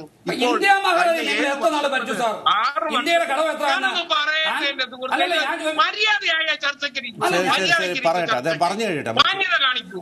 കേൾക്കാനുള്ളത് കേൾക്കാനുള്ള സഹിഷ്ണുത കാണിക്കൂ. മോശമല്ലേ ഇത്? പറഞ്ഞോളൂ ശ്രീ A. ഷുക്കൂർ. 2.5 ലക്ഷം കോടിയാണ് എന്റെ സുഹൃത്തെ. മാണി സാറിന്റെ കള്ള 6 മോട്ടാവ് മറ്റു രൂപത്തിൽ അവതരിപ്പിച്ച് കാണ്ടാമൃഗത്തിനേക്കാൾ വലിയ തൊലിക്കട്ടിയാണ് എന്ന് പറഞ്ഞ ആളുകളുടെ കൂടി ഇന്നപ്പോ എല്ലാം മറന്നു പോകുന്നത് അത് മന്ദബുദ്ധിയുടെ ലക്ഷണമാണ്. അതെല്ലാം മനസ്സിലിരിക്കട്ടെ. ഇപ്പോ നിങ്ങൾ മതപരിവർത്തനം ചെയ്ത ആളുകൾ ഉദ്ഘോഷിക്കുന്നത് പോലെ വലിയ തീവ്രമായി പറഞ്ഞോളൂ, ഒരു തർക്കമില്ല. പക്ഷെ പഴയ കാലം ഒന്ന് ഓർമ്മയിൽ വേണം. ഇതെല്ലാം പറഞ്ഞ ആളുകളുടെ കൂടെയാണ് നിങ്ങൾ എന്നുള്ളത് ഓർമ്മ വേണം. ജനങ്ങൾക്ക് ഇതെല്ലാം ഓർമ്മയുണ്ട്. ഇതെല്ലാം ഓർമ്മയിൽ കൊണ്ടുവരുന്ന ഉത്തരവാദിത്വം ഞങ്ങൾക്കും ഉണ്ട്. ഞങ്ങളത് കൊണ്ടുവരും. അതുകൊണ്ട് മറ്റ് സ്റ്റേറ്റുകളിലെല്ലാം നിങ്ങൾ അവരോടൊപ്പമാണ്. UDFന്റെ പൊന്നാപുരം കോട്ടയാണ് തൃക്കാക്കര. അവിടെ നിങ്ങൾക്ക് ഏതെല്ലാം രൂപത്തിൽ ഡീലുണ്ടാക്കിയും ഡീലുണ്ടാക്കാതെയും അവസരവാദം നടത്തിയും കുതിരക്കച്ചവടം നടത്തിയും ആരെ വേണമെങ്കിലും കൊണ്ടുവന്നോളൂ. ആ കോട്ട കാക്കാനുള്ള കരുത്ത് ഇന്ന് UDFനുണ്ട്, കോൺഗ്രസിനുണ്ട്. അത് ഞങ്ങൾ ചെയ്യും. ശരി. BJP പ്രതിനിധി P. കൃഷ്ണദാസ്, ഇവിടെ പരസ്പരം ഇത്തരത്തിൽ ആരോപണങ്ങൾ വരുന്ന സാഹചര്യം നിലനിൽക്കുന്നു. എന്നിരുന്നാൽ കൂടിയും BJPയിൽ നിലനിൽക്കുന്ന ആഭ്യന്തര പ്രശ്നങ്ങൾ, അതോടൊപ്പം തന്നെ K. സുരേന്ദ്രൻ വിഭാഗവും MD രമേശ് അല്ലെങ്കിൽ കൃഷ്ണദാസ് വിഭാഗം തമ്മിലുള്ള പ്രശ്നങ്ങളൊക്കെ നിലനിൽക്കുന്നൊരു സാഹചര്യമുണ്ട്. അതുകൊണ്ട് തന്നെ ഈ തെരഞ്ഞെടുപ്പിനെ അത് എത്രമാത്രം ബാധിക്കും എന്നുള്ള ആശങ്ക അണികൾക്ക് തന്നെ ഉണ്ട്. അത് എത്രമാത്രമായിരിക്കും? ബിനുവിന്റെ 2 സൈഡിലിരിക്കുന്ന UDFന്റെയും LDFന്റെയും നേതാക്കന്മാർ അവരുടെ പാർട്ടിക്കകത്തും മുന്നണിക്കകത്തും നടക്കുന്ന തർക്കങ്ങൾക്ക് ബാലൻസ് ചെയ്യാൻ വേണ്ടി എന്നോടൊരു ചോദ്യം ചോദിക്കുന്നതിൽ എത്ര അർത്ഥമുണ്ട് എന്നൊന്നും സ്വയം ആലോചിച്ച് നോക്കിയാൽ നല്ലതാണ്. ഞങ്ങളുടെ പാർട്ടിക്കകത്ത് എന്ത് തർക്കമുണ്ടെന്നാ പറയുന്നത്? അതിന്റെ പേരിൽ എന്ത് പുറത്ത് അഭിപ്രായം ആരെങ്കിലും പറഞ്ഞിട്ടുണ്ട് എന്നുള്ളത് എന്ത് ബിനുവിന്റെ അടുത്ത് അതിനുള്ള തെളിവുള്ളത്? മാധ്യമങ്ങൾ പല വാർത്തകൾ കൊടുക്കുന്നു എന്നുള്ളത് ഒഴിച്ചാൽ ഞങ്ങളുടെ ഏതെങ്കിലും ഒരു നേതാവ്, ഞങ്ങളുടെ ഏതെങ്കിലും ഒരു പ്രവർത്തകൻ, ഏതെങ്കിലും ഒരു അവസരം, ഏതെങ്കിലും ഒരു ഘട്ടത്തിൽ ഈ പാർട്ടിക്കെതിരായി, BJPക്കെതിരായി, BJPയുടെ നയത്തിനെതിരായി പറഞ്ഞതിന്റെ എന്തെങ്കിലും ഒരു തെളിവുകൾ നിങ്ങളുടെ കയ്യിലുണ്ടോ? ഇനി രണ്ടാമത്തത്, കേരളത്തിൽ ഈ തെരഞ്ഞെടുപ്പിൽ ഏറ്റവും കൂടുതൽ ചർച്ച ചെയ്യപ്പെടാൻ വേണ്ടി പോകുന്നത് മറ്റു തെരഞ്ഞെടുപ്പുകളേക്കാൾ ഞാൻ നേരത്തെ സൂചിപ്പിച്ച വിഷയങ്ങൾ ഒപ്പം തന്നെ LDFും UDFും ഇവരാര് ജയിച്ചാലും കേരളത്തിന്റെ രാഷ്ട്രീയത്തെ സംബന്ധിച്ച് ഒന്നാണെന്നേ. ദേശീയ തലത്തിലുള്ള രാഷ്ട്രീയത്തിന്റെ നിലപാടുകൾക്ക് ഒപ്പമാണ് രണ്ടു കൂട്ടരുമുള്ളത്. UDFന്റെയും LDFന്റെയും തീവ്രവാദ സംഘടനകളുടെ നിലപാട് എന്താണ്? UDFന്റെയും LDFന്റെയും തീവ്ര സ്വഭാവമുള്ള സംഘടനകളോട്, പ്രത്യേകിച്ച് കേരളത്തിൽ കഴിഞ്ഞ കുറച്ചു കാലങ്ങളായി നടത്തിക്കൊണ്ടിരിക്കുന്ന പ്രവർത്തനങ്ങളുടെ ഫലമായി കേരളത്തിൽ ഒരു അരക്ഷിതാവസ്ഥ ഉണ്ടാക്കാൻ പോകുന്ന തരത്തിലുള്ള തീവ്രവാദ സ്വഭാവമുള്ള സംഘടനകൾ പ്രവർത്തിക്കുന്നു എന്നുള്ളത് കേരളത്തിന്റെ ഇന്റലിജൻസ് റിപ്പോർട്ട് ചെയ്തിട്ടുള്ളതല്ലേ? സെൻട്രൽ ഇന്റലിജൻസ് റിപ്പോർട്ട് ചെയ്തിട്ടുള്ളതല്ലേ? ഈ സംഘടനകളോട്, പ്രത്യേകിച്ച് തീവ്രവാദ സ്വഭാവമുള്ള സംഘടനകളോട് LDFന്റെ UDFന്റെ നയം എന്താണ്? കഴിഞ്ഞ കുറച്ച് ദിവസങ്ങളായി കേരളത്തിൽ ഉയർന്നു വരുന്ന ഈ ചർച്ചകളിൽ ഇവരെല്ലാം എടുക്കുന്ന നിലപാടുകൾ എന്തിന്റെ അടിസ്ഥാനത്തിലാണ്? ഏത് രാഷ്ട്രീയത്തിന്റെ അടിസ്ഥാനത്തിലാണ്? കേരളത്തിലെ രാഷ്ട്രീയത്തിൽ LDFും UDFും രണ്ടായി നിന്നുകൊണ്ട് അവർ ചർച്ചകൾ സംഘടിപ്പിക്കുന്നു. പക്ഷേ കേരളം വിട്ടുകഴിഞ്ഞാൽ ഇവരുടെ രാഷ്ട്രീയ നിലപാട് എന്താണ്? തമിഴ്നാട്ടിലേക്ക് കടന്നാൽ ഇവരുടെ രാഷ്ട്രീയ നിലപാട് എന്താണ്? കർണാടകത്തിൽ എന്താണ് നിലപാട്? അത് ശ്രീമാൻ ഷുക്കൂറിനെ സംബന്ധിച്ചാണെങ്കിലും കേരള കോൺഗ്രസിന്റെ പ്രതിനിധിയെ സംബന്ധിച്ചാണെങ്കിലും അവർ രണ്ടുപേരും BJPക്കെതിരായുള്ള രാഷ്ട്രീയത്തിൽ ഒരുമിച്ച് നിൽക്കുന്ന ആളുകളാണ്. അവർക്ക് പ്രത്യേകിച്ച് ആ വിഷയത്തിൽ പ്രത്യേകിച്ച് ഒരു രാഷ്ട്രീയം മറച്ചൊന്നില്ല. ഇപ്പൊ അപ്പുറത്തും ഇപ്പുറത്തും ഇരുന്നുകൊണ്ട് ഇവര് കടിച്ചു കയറുന്ന രാഷ്ട്രീയം പറയുന്ന ഈ രണ്ട് കൂട്ടരെ സംബന്ധിച്ചും BJPയോടുള്ള രാഷ്ട്രീയ സമീപനം എടുക്കുമ്പോൾ ഇവർ രണ്ടുപേരും ഒന്നാണെന്ന് മാത്രമല്ല, BJPയെ പരാജയപ്പെടുത്താനുള്ള ഒരു രാഷ്ട്രീയം രൂപപ്പെടുത്തുന്ന ആളുകളാണ്.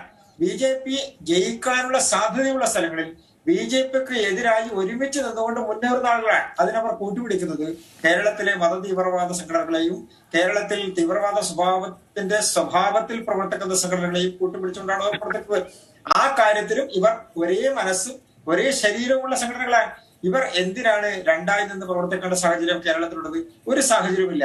അത് രാജയെ സംബന്ധിച്ചിട്ടാണെങ്കിലും കോൺഗ്രസിന്റെ നേതാക്കന്മാരെ സംബന്ധിച്ചിട്ടാണെങ്കിലും അത് പ്രകാശ് കാരാട്ടിനെ സംബന്ധിച്ചാണെങ്കിലും യെച്ചൂരിയെ സംബന്ധിച്ചാണെങ്കിലും കേരളത്തിൽ പിണറായി വിജയനെ സംബന്ധിച്ചാണെങ്കിലും കോടിയേരി ബാലകൃഷ്ണനെ സംബന്ധിച്ചാണെങ്കിലും അവരെല്ലാം സമുന്നതരായിട്ടുള്ള നേതാക്കന്മാർ അവരവരുടെ മുന്നണിയിൽ നിന്നുകൊണ്ട് അവരുടെ രാഷ്ട്രീയം പറയുന്നു. പക്ഷെ BJPക്കെതിരായ ഒരു രാഷ്ട്രീയം ഉരുത്തിരിയുന്ന സാഹചര്യം ഉണ്ടാകുമ്പോൾ, BJPക്ക് അനുകൂലമായ ഒരു സാഹചര്യം കേരളത്തിൽ ഏതെങ്കിലും ഒരു നിയോജകമണ്ഡലത്തിൽ ഉണ്ടാകുന്ന സാഹചര്യം ഉണ്ടാകുമ്പോൾ ഇവർ രണ്ടു കൂട്ടരും ഒന്നാണെന്നേ. അത് കേരളത്തിൽ പല രാഷ്ട്രീയ സാഹചര്യങ്ങളിലും കണ്ടിട്ടുള്ളതല്ലേ നമ്മൾ. BJPയുടെ സ്ഥാനാർത്ഥിയെ പരാജയപ്പെടുത്താൻ, പ്രത്യേകിച്ച് തെരഞ്ഞെടുപ്പുകൾ നടക്കുന്ന സമയത്ത് ആ BJP വിരുദ്ധത മറനീക്കി പുറത്തു വന്നുകൊണ്ട് BJPക്കെതിരായി ഒരുമിച്ച് നിന്നുകൊണ്ട് മത്സരിക്കുന്നതിൽ അഡ്ജസ്റ്റ്മെന്റുകൾ ഉണ്ടാക്കുന്ന സ്ഥാനാർത്ഥിയായിട്ടുള്ള ഔദ്യോഗിക പ്രഖ്യാപനം വന്നിരിക്കുന്നു. പ്രേക്ഷകർക്കായാണ് ഉമാ തോമസ് UDF സ്ഥാനാർത്ഥിയായിട്ടുള്ള ഔദ്യോഗിക പ്രഖ്യാപനം ഇപ്പോൾ പുറത്തു വന്നു. കൃഷ്ണദാസ് തുടരാം. അതുകൊണ്ടാണ് ഞാൻ സൂചിപ്പിച്ചത്, ഇവരുടെ രാഷ്ട്രീയം എന്നുള്ളത് BJP വിരുദ്ധമായിട്ടുള്ള രാഷ്ട്രീയം കേരളത്തിൽ വീണ്ടും അവർ സജീവമാക്കി കൊണ്ടുവരാൻ വേണ്ടി ശ്രമിക്കുകയാണ്. കഴിഞ്ഞ ദിവസങ്ങളിൽ കേരളത്തിൽ ഉണ്ടായിട്ടുള്ള പ്രധാനപ്പെട്ട രാഷ്ട്രീയം, പ്രത്യേകിച്ച് കൊലപാതക രാഷ്ട്രീയങ്ങൾ ഉണ്ടാകുമ്പോൾ, പ്രത്യേകിച്ച് കഴിഞ്ഞ കുറച്ച് ദിവസങ്ങൾക്ക് മുമ്പ് കേരളത്തിൽ ഉയർന്നു വന്നിട്ടുള്ള വിവാദങ്ങളിൽ ഇവരെല്ലാം എടുക്കുന്ന നിലപാടുകൾ അത് BJP ഉയർത്തുന്ന രാഷ്ട്രീയത്തിന് വിരുദ്ധമായിട്ടുള്ള, പ്രത്യേകിച്ച് കേന്ദ്ര ഗവൺമെന്റിനെതിരായി, പ്രധാനമന്ത്രി ശ്രീമാൻ നരേന്ദ്രമോദിക്കെതിരായി ഇവരെടുക്കുന്ന നിലപാട് എന്താണ്? ഈ നിലപാടുകൾ ഒരു ചോദ്യം ശ്രീമാൻ നരേന്ദ്രമോദിയെ കുറിച്ച്, പ്രധാനമന്ത്രിയെ കുറിച്ച് ഇവരോടൊന്ന് ചോദിക്കും. ഇവർ രണ്ടും ഒരഭിപ്രായക്കാരാണെന്ന്. അവർ കേരളത്തിന്റെ രാഷ്ട്രീയത്തിൽ രണ്ടാണെന്ന് വരുത്തുകയും ദേശീയ രാഷ്ട്രീയത്തിന്റെ അടിസ്ഥാനത്തിൽ BJPക്കെതിരായ രാഷ്ട്രീയ നിലപാടുകൾ സ്വീകരിക്കുന്ന ആളുകളെ സംബന്ധിച്ച് അവരുടെ പൊതു അഭിപ്രായത്തിൽ അവർക്ക് എന്താ അഭിപ്രായ വ്യത്യാസമുള്ളത്? അവർക്കൊരു അഭിപ്രായ വ്യത്യാസമില്ല. അവരുടെ ആശയത്തിന് എന്താ വ്യത്യാസമുള്ളത്? അവരുടെ ആശയത്തിന് ഒരു വ്യത്യാസമില്ല. തീവ്രവാദ സംഘടനകളോട് അവരെടുക്കുന്ന നിലപാടുകൾ ഒന്ന് തന്നെയാണ്. BJPയോട് അവരെടുക്കുന്ന രാഷ്ട്രീയ നിലപാടുകൾ ഒന്ന് തന്നെയാണ്. ഈ രാജ്യത്തെ സാധാരണക്കാരോട് അവരെടുക്കുന്ന നിലപാടുകൾ ഒന്ന് തന്നെയാണ്. അതുകൊണ്ടാണല്ലോ തട്ടിപ്പിന്റെ കാര്യത്തിൽ, വെട്ടിപ്പിന്റെ കാര്യത്തിൽ, കള്ളക്കടത്ത് സംഘങ്ങൾക്കും മാഫിയ സംഘങ്ങൾക്കും സഹായങ്ങൾ ചെയ്യുന്ന കാര്യത്തിൽ ഇതിൽ ഞാൻ നേരത്തെ സൂചിപ്പിച്ച ഉദാഹരണങ്ങൾ അതുകൊണ്ടാണ്. പ്രളയ തട്ടിപ്പ് ഒരു കൂട്ടർ നടത്തുന്നു, മറുഭാഗത്ത് പാലം പണിയുടെ കാര്യത്തിൽ തട്ടിപ്പ് നടത്തുന്നു മറുകൂട്ടർ. ഒരു കൂട്ടർ കള്ളക്കടത്ത് നടത്തുന്നു, ആ കള്ളക്കടത്തിന് ചുക്കാൻ പിടിക്കുന്ന മറ്റൊരു കൂട്ടർ. സാധാരണക്കാരുടെ പ്രശ്നങ്ങൾ ഏറ്റെടുത്തുകൊണ്ട് അത് പരിഹരിക്കാൻ വേണ്ട നടപടികൾ സ്വീകരിക്കേണ്ട സംസ്ഥാന ഗവൺമെന്റ് ആണെങ്കിലും, അത് നഗരസഭ ഭരിച്ചുള്ള സമയത്ത് UDF ആണെങ്കിലും LDF ആണെങ്കിലും അവർ ആ നടപടികൾ സ്വീകരിക്കാത്തതുകൊണ്ടാണല്ലോ എറണാകുളത്ത് ഒരു മഴ പെയ്താൽ സാധാരണക്കാരന് ഏറ്റവും കൂടുതൽ ബുദ്ധിമുട്ടുന്നത് എറണാകുളം നഗരത്തിലൂടെ ഒരു ദിവസം എനിക്ക് തോന്നുന്നു ശ്രീമാൻ ഷാജഹാൻ എറണാകുളത്ത് ഹൈക്കോടതിയിൽ സ്ഥിരം വരുന്ന അദ്ദേഹത്തിന് അറിയാം, ഒരു മഴ ഒന്ന് ചാറിക്കഴിഞ്ഞാൽ എറണാകുളം നഗരത്തിലെ ഏത് റോഡിലേക്കാണ് ഇറങ്ങാൻ വേണ്ടി കഴിയുന്നത്? ഇവരല്ലേ ഈ രണ്ട് മുന്നണികളല്ലേ എറണാകുളം മഹാനഗരത്തിലെ കോർപ്പറേഷൻ കാലാകാലങ്ങളായി മാറി മാറി ഭരിച്ചുകൊണ്ടിരിക്കുന്നത്. അപ്പൊ സാധാരണക്കാരനെ ബാധിക്കുന്ന വിഷയങ്ങളിൽ ഈ രണ്ട് മുന്നണികളും എടുത്തിട്ടുള്ള ജനവിരുദ്ധമായിട്ടുള്ള നിലപാടുകൾ ഈ തെരഞ്ഞെടുപ്പിൽ ഏറ്റവും കൂടുതൽ ചർച്ച ചെയ്യപ്പെടാൻ വേണ്ടി കേരയിൽ വിഷയം. കേരയിൽ ഞാൻ ഒന്നുകൂടി പൂർത്തിയാക്കട്ടെ. കേരളിനെ സംബന്ധിച്ച് വാദവരാതെയാണ് LDF പ്രസംഗിക്കുന്നത്, ഇത് നടപ്പാക്കും. എവിടെ നിന്ന് അനുമതി കിട്ടിയിട്ടാണ് നടപ്പാക്കാൻ വേണ്ടി പോകുന്നത്? ഇതിന്റെ പ്രാഥമികമായിട്ടുള്ള ചർച്ചകൾ നടക്കുന്ന സാഹചര്യത്തിൽ തന്നെ കേന്ദ്ര ഗവൺമെന്റുമായി ബന്ധപ്പെട്ടുള്ള സംവിധാനങ്ങളും എല്ലാം തന്നെ പറഞ്ഞിരിക്കുന്നു ഇത് അപ്രായോഗികമായ ഒരു പദ്ധതിയാണ്, ഇത് കേരളത്തിന് വലിയ സാമൂഹിക ആഘാതം ഉണ്ടാക്കാൻ വേണ്ടി പോകുന്ന പദ്ധതിയാണ്. അവ കേരളവുമായി ബന്ധപ്പെട്ടുകൊണ്ട് LDFന്റെ നേതാക്കന്മാർ ഇപ്പോൾ പറയുന്നത് അതിന്റെ ഏറ്റവും വലിയ ഗുണഭോക്താക്കളാകാൻ വേണ്ടി പോകുന്ന തൃക്കാക്കര നിയോജകമണ്ഡലമാണ്.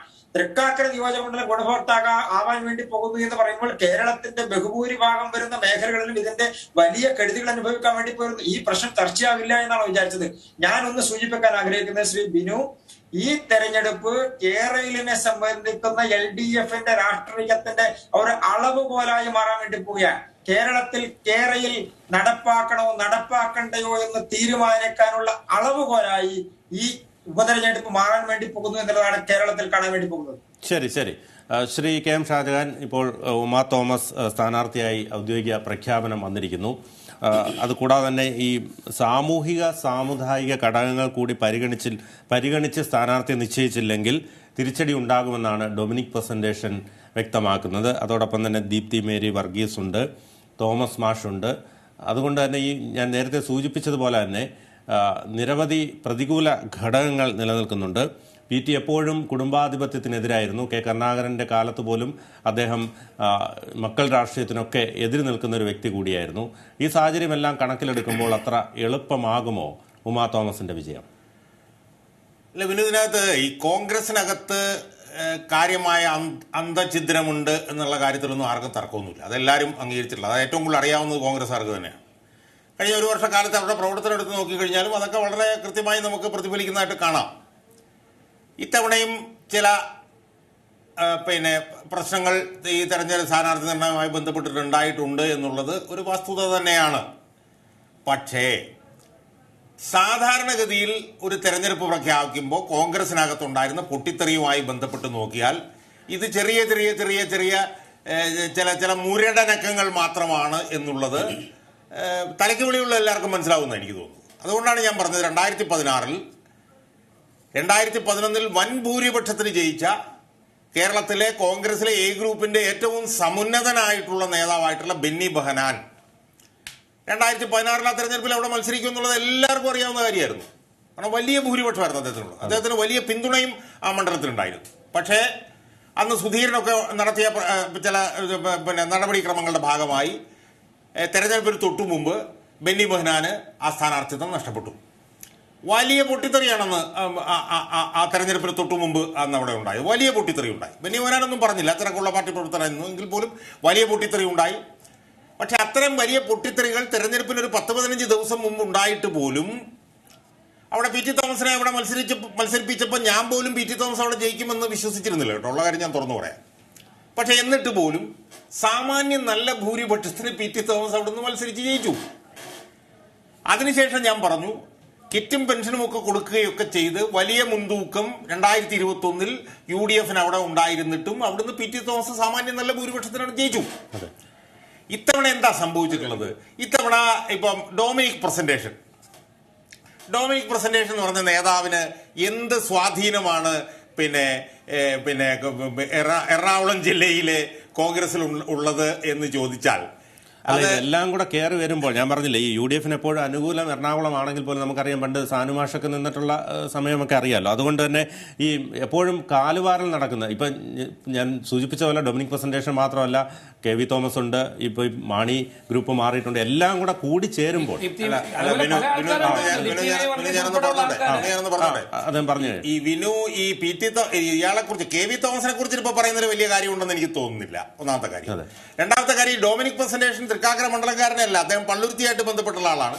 അദ്ദേഹം ഇപ്പൊ സജീവമായ രാഷ്ട്രീയ പ്രവർത്തനം പോലും നടത്താത്ത, കോൺഗ്രസുകാരുടെ ഇടയിൽ പോലും ഏറ്റവും കുറവ് അംഗീകാരമുള്ള ഒരു നേതാവാണ് പിന്നെ ഡൊമിനിക് പ്രസന്റേഷൻ. നമുക്കറിയാം സ്ഥാനാർത്ഥി മോഹികൾ ഒരുപാട് ഉണ്ടായിരുന്നു.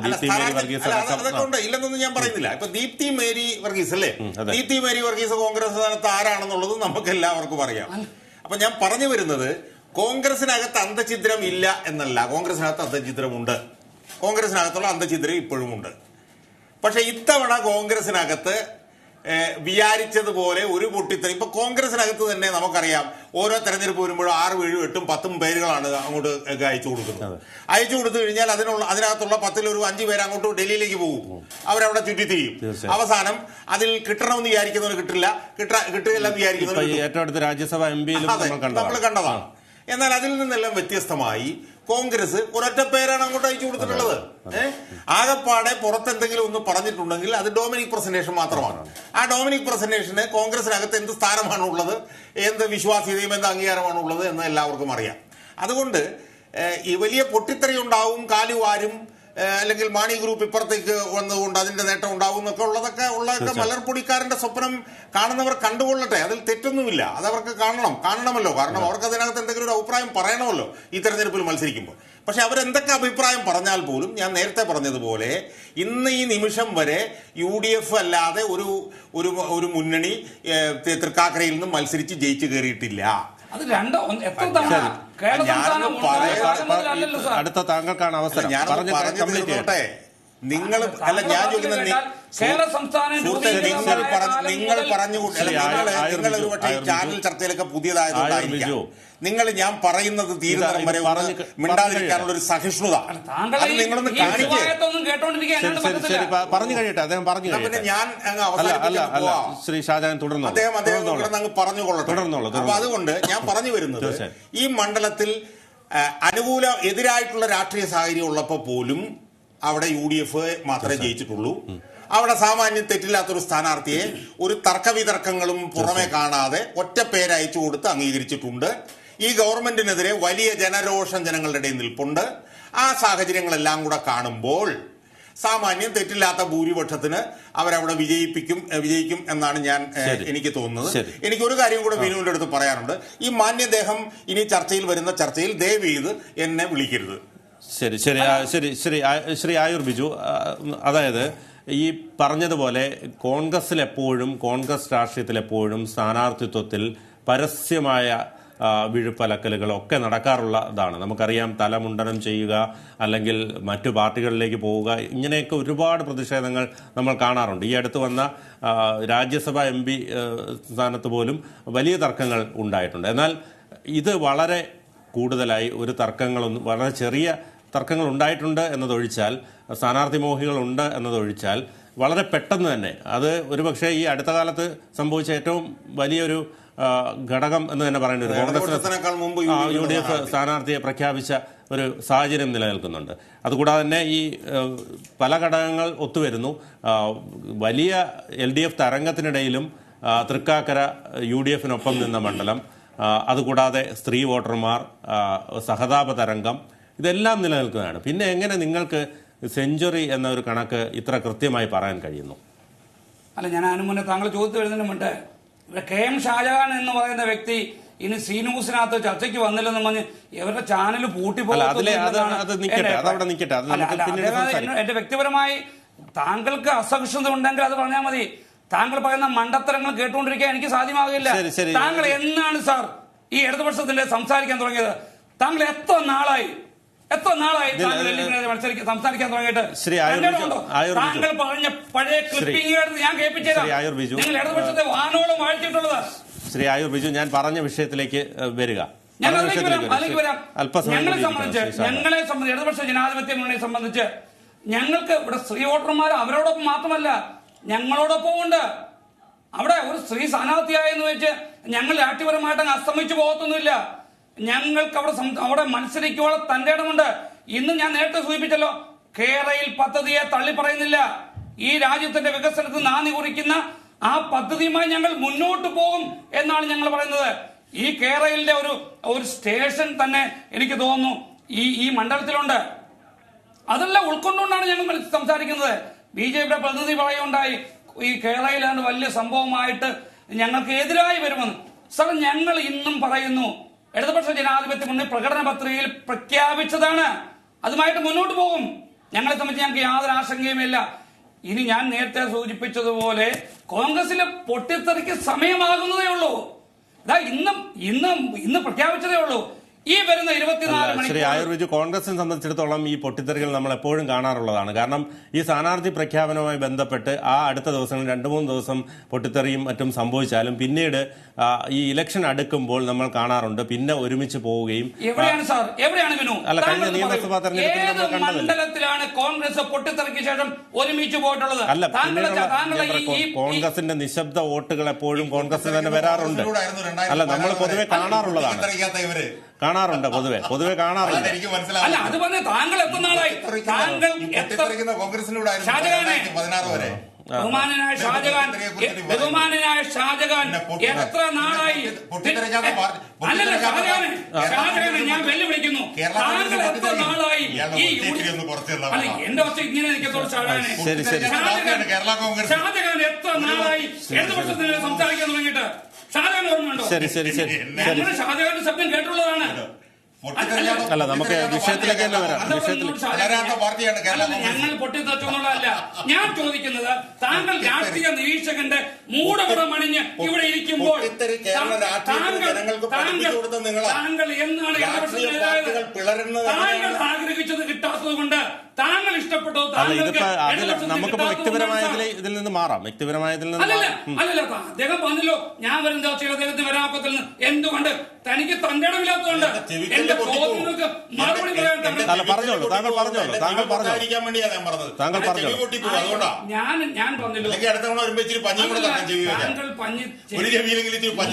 ചെവിയിലോ ഇവിടെ അതല്ല ഞാൻ പറഞ്ഞത് തന്നെ. ഇടതുപക്ഷ ജനാധിപത്യ മുന്നണിയെ സംബന്ധിച്ച് ഒരു രാഷ്ട്രീയ പോരാട്ടമാണ് ഞങ്ങൾ ഇവിടെ. ആ രാഷ്ട്രീയ പോരാട്ടത്തിൽ ഞങ്ങൾ നേരത്തെ സൂചിപ്പിച്ചതുപോലെ ഞങ്ങളുടെ 5 കൊല്ലത്തെ ഭരണ നേട്ടം, അത് കഴിഞ്ഞ് ഞങ്ങളുടെ അടുത്ത 1 വർഷത്തെ ഭരണ നേട്ടം, ഇതും പറഞ്ഞുകൊണ്ട് ഞങ്ങൾ ജനങ്ങളുടെ മുന്നിലേക്ക് ഇറങ്ങിയാണ്. ഞങ്ങൾക്ക് യാതൊരു പ്രയാസവുമില്ല. ഇവിടെ ഭർത്താവ് മരിച്ചാൽ ഭാര്യ നിൽക്കുക, ഭാര്യ മരിച്ചാൽ മകൻ നിൽക്കുക. അച്ഛന്റെ മകനാണ് നിങ്ങളുടെ നേതാവ്. കോൺഗ്രസിന്റെ സാഹചര്യം മകൻ ബാങ്കിലെ മാനേജരായിരുന്നു. കെ.എം.മാണിയുടെ മകനാണ് ജോസ് കെ.എം.മാണി എന്നുള്ളത് എനിക്കറിയാം. അപ്പൊ കെ.എം.മാണിയുടെ മകൻ നിന്നാ കുഴപ്പമില്ല. നിഷേധിക്കുന്നില്ല.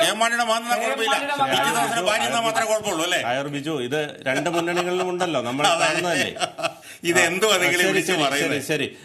ശ്രീ എ ഷുക്കൂർ, ഞാൻ ഇപ്പോൾ നേരത്തെ സൂചിപ്പിച്ചതുപോലെ തന്നെ ഈ PT എപ്പോഴും കുടുംബാധിപത്യത്തിനെതിരായിരുന്നു. നമുക്കറിയാം കോൺഗ്രസ് രാഷ്ട്രീയത്തെ സംബന്ധിച്ചിടത്തോളം എപ്പോഴും ഗാന്ധി കുടുംബവും അതോടൊപ്പം തന്നെ മക്കൾ രാഷ്ട്രീയവും ഒക്കെ നിലനിൽക്കുന്ന ഒരു കോൺഗ്രസ് രാഷ്ട്രീയമാണ് നിലനിൽക്കുന്നത്. ആ ഒരു സാഹചര്യം എത്രമാത്രം നിങ്ങൾക്കതിനെ ന്യായീകരിക്കാൻ കഴിയും?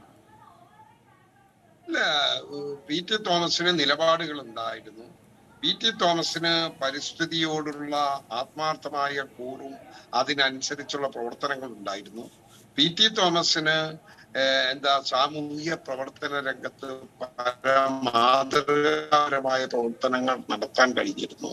PT തോമസ് അകാലത്തിൽ നമ്മെ വിട്ടു പിരിഞ്ഞു. PT തോമസ് മത്സരിച്ച മണ്ഡലത്തിൽ PT തോമസിന്റെ യോഗത്തിൽ ഞങ്ങൾക്കൊരു സ്ഥാനാർത്ഥിയെ നിർത്താനുള്ള അവകാശം പോലും ഞങ്ങൾക്ക് തരില്ല എന്ന് പറഞ്ഞാൽ എന്തൊരു കാലമാണിത്? ഞങ്ങൾക്കൊരു സ്ഥാനാർത്ഥിയെ നിർത്താൻ ഉള്ള അധികാരവും അവകാശവും ഇല്ലേ? ജനാധിപത്യത്തിൽ അദ്ദേഹത്തിന്റെ UDF പിന്തുണയോടുകൂടി ആ കൃത്യം നിർവഹിക്കുമ്പോൾ നിങ്ങൾ ഇത്തരത്തിലോട്ടുള്ള രൂപത്തിലേക്ക് ഇതിനെ വ്യാഖ്യാനിച്ച് കൊണ്ടുപോകുന്നത് എന്തിനു വേണ്ടിയാണ്? മനസ്സിലാകുന്നില്ല. ആരാകട്ടെ അവർ KSU പ്രവർത്തന രംഗത്തൂടെ കടന്നു വന്ന PT തോമസിന്റെ ഭാര്യയായി പോയതുകൊണ്ട് അവർക്ക് മത്സര രംഗത്ത് വരാൻ പാടില്ല എന്നുണ്ടോ? എന്താ ഈ പറയുന്നതിന്റെ അർത്ഥം? കേരള സർവകലാശാല യൂണിയന്റെ ഭാഗമായ മഹാരാജാസ് കോളേജ് യൂണിയന്റെ വൈസ് ചെയർപേഴ്സൺ ആകാൻ, മത്സരിച്ച് ജയിക്കാൻ, KSU ഭാരവാഹിയായിരിക്കാൻ വിദ്യാർത്ഥി ജീവിത കാലഘട്ടത്തിൽ അത്തരം പ്രവർത്തന ക്ഷമതയോടുകൂടി പ്രവർത്തിച്ച ഒരാളെ PT തോമസിന്റെ ഭാര്യയായി വന്നതുകൊണ്ട് അവർക്ക് ഇപ്പോൾ ഒരു താൽക്കാലിക ജോലിയുണ്ട് എന്നുള്ളത് കൊണ്ട് അവരെ മത്സരിപ്പിക്കാൻ പാടില്ല എന്ന് ആർക്കാണ് അവകാശം? ആർക്കും ഇല്ല. ജനാധിപത്യ പാർട്ടിയായ കോൺഗ്രസിലൂടെ ഒരു സ്ഥാനാർത്ഥിയെ നിശ്ചയിക്കുന്നു. അത് ഏകകണ്ഠമായി നിശ്ചയിക്കുന്നു. കേരളത്തിന്റെ ചരിത്രത്തിലാദ്യമാണ് തിരഞ്ഞെടുപ്പ് പ്രഖ്യാപിച്ച പിറ്റേ ദിവസം ഒരു സ്ഥാനാർത്ഥിയെ നിശ്ചയിക്കുന്നത്. കോൺഗ്രസിന് അഭിമാനിക്കാൻ കഴിയും. ഒരു തരത്തിലുള്ള നിങ്ങളിവിടെ ചില പേരുകൾ പറയുന്നത് കേട്ടോ, അവരൊക്കെ കോൺഗ്രസിന്റെ ഭാരവാഹികളും എക്സിക്യൂട്ടീവ് കമ്മിറ്റി അംഗങ്ങളും ഒക്കെയാണ്. അവരെന്തെങ്കിലും പറഞ്ഞിട്ടുണ്ട്, ഇനി ഏതെങ്കിലും തരത്തിൽ അവരെ കൊണ്ട് ഒരു വാക്ക് ഉച്ചരിപ്പിക്കുവാൻ നിങ്ങൾക്ക് കഴിയുമോ? ഇല്ല. അതാണ് പാർട്ടി, അതാണ് ഇന്ത്യൻ നാഷണൽ കോൺഗ്രസ്, അതാണ് UDF. ഇപ്പോ ആ തലത്തിലേക്ക് പോകാൻ ഞങ്ങൾ തീരുമാനിച്ചിരിക്കുന്നു. KPCC പ്രസിഡന്റ് അത് ഏകകണ്ഠമായി പറഞ്ഞു.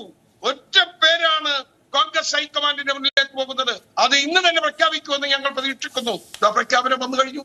അപ്പോൾ അത്രമാത്രം ഉത്തരവാദിത്വത്തോടെ, അത്രമാത്രം ദീർഘവീക്ഷണത്തോടെ തെരഞ്ഞെടുപ്പ് പ്രവർത്തനങ്ങൾക്ക് നേതൃത്വം കൊടുക്കാൻ ഇപ്പോഴേ കോൺഗ്രസിന് കഴിഞ്ഞിരിക്കുന്നു.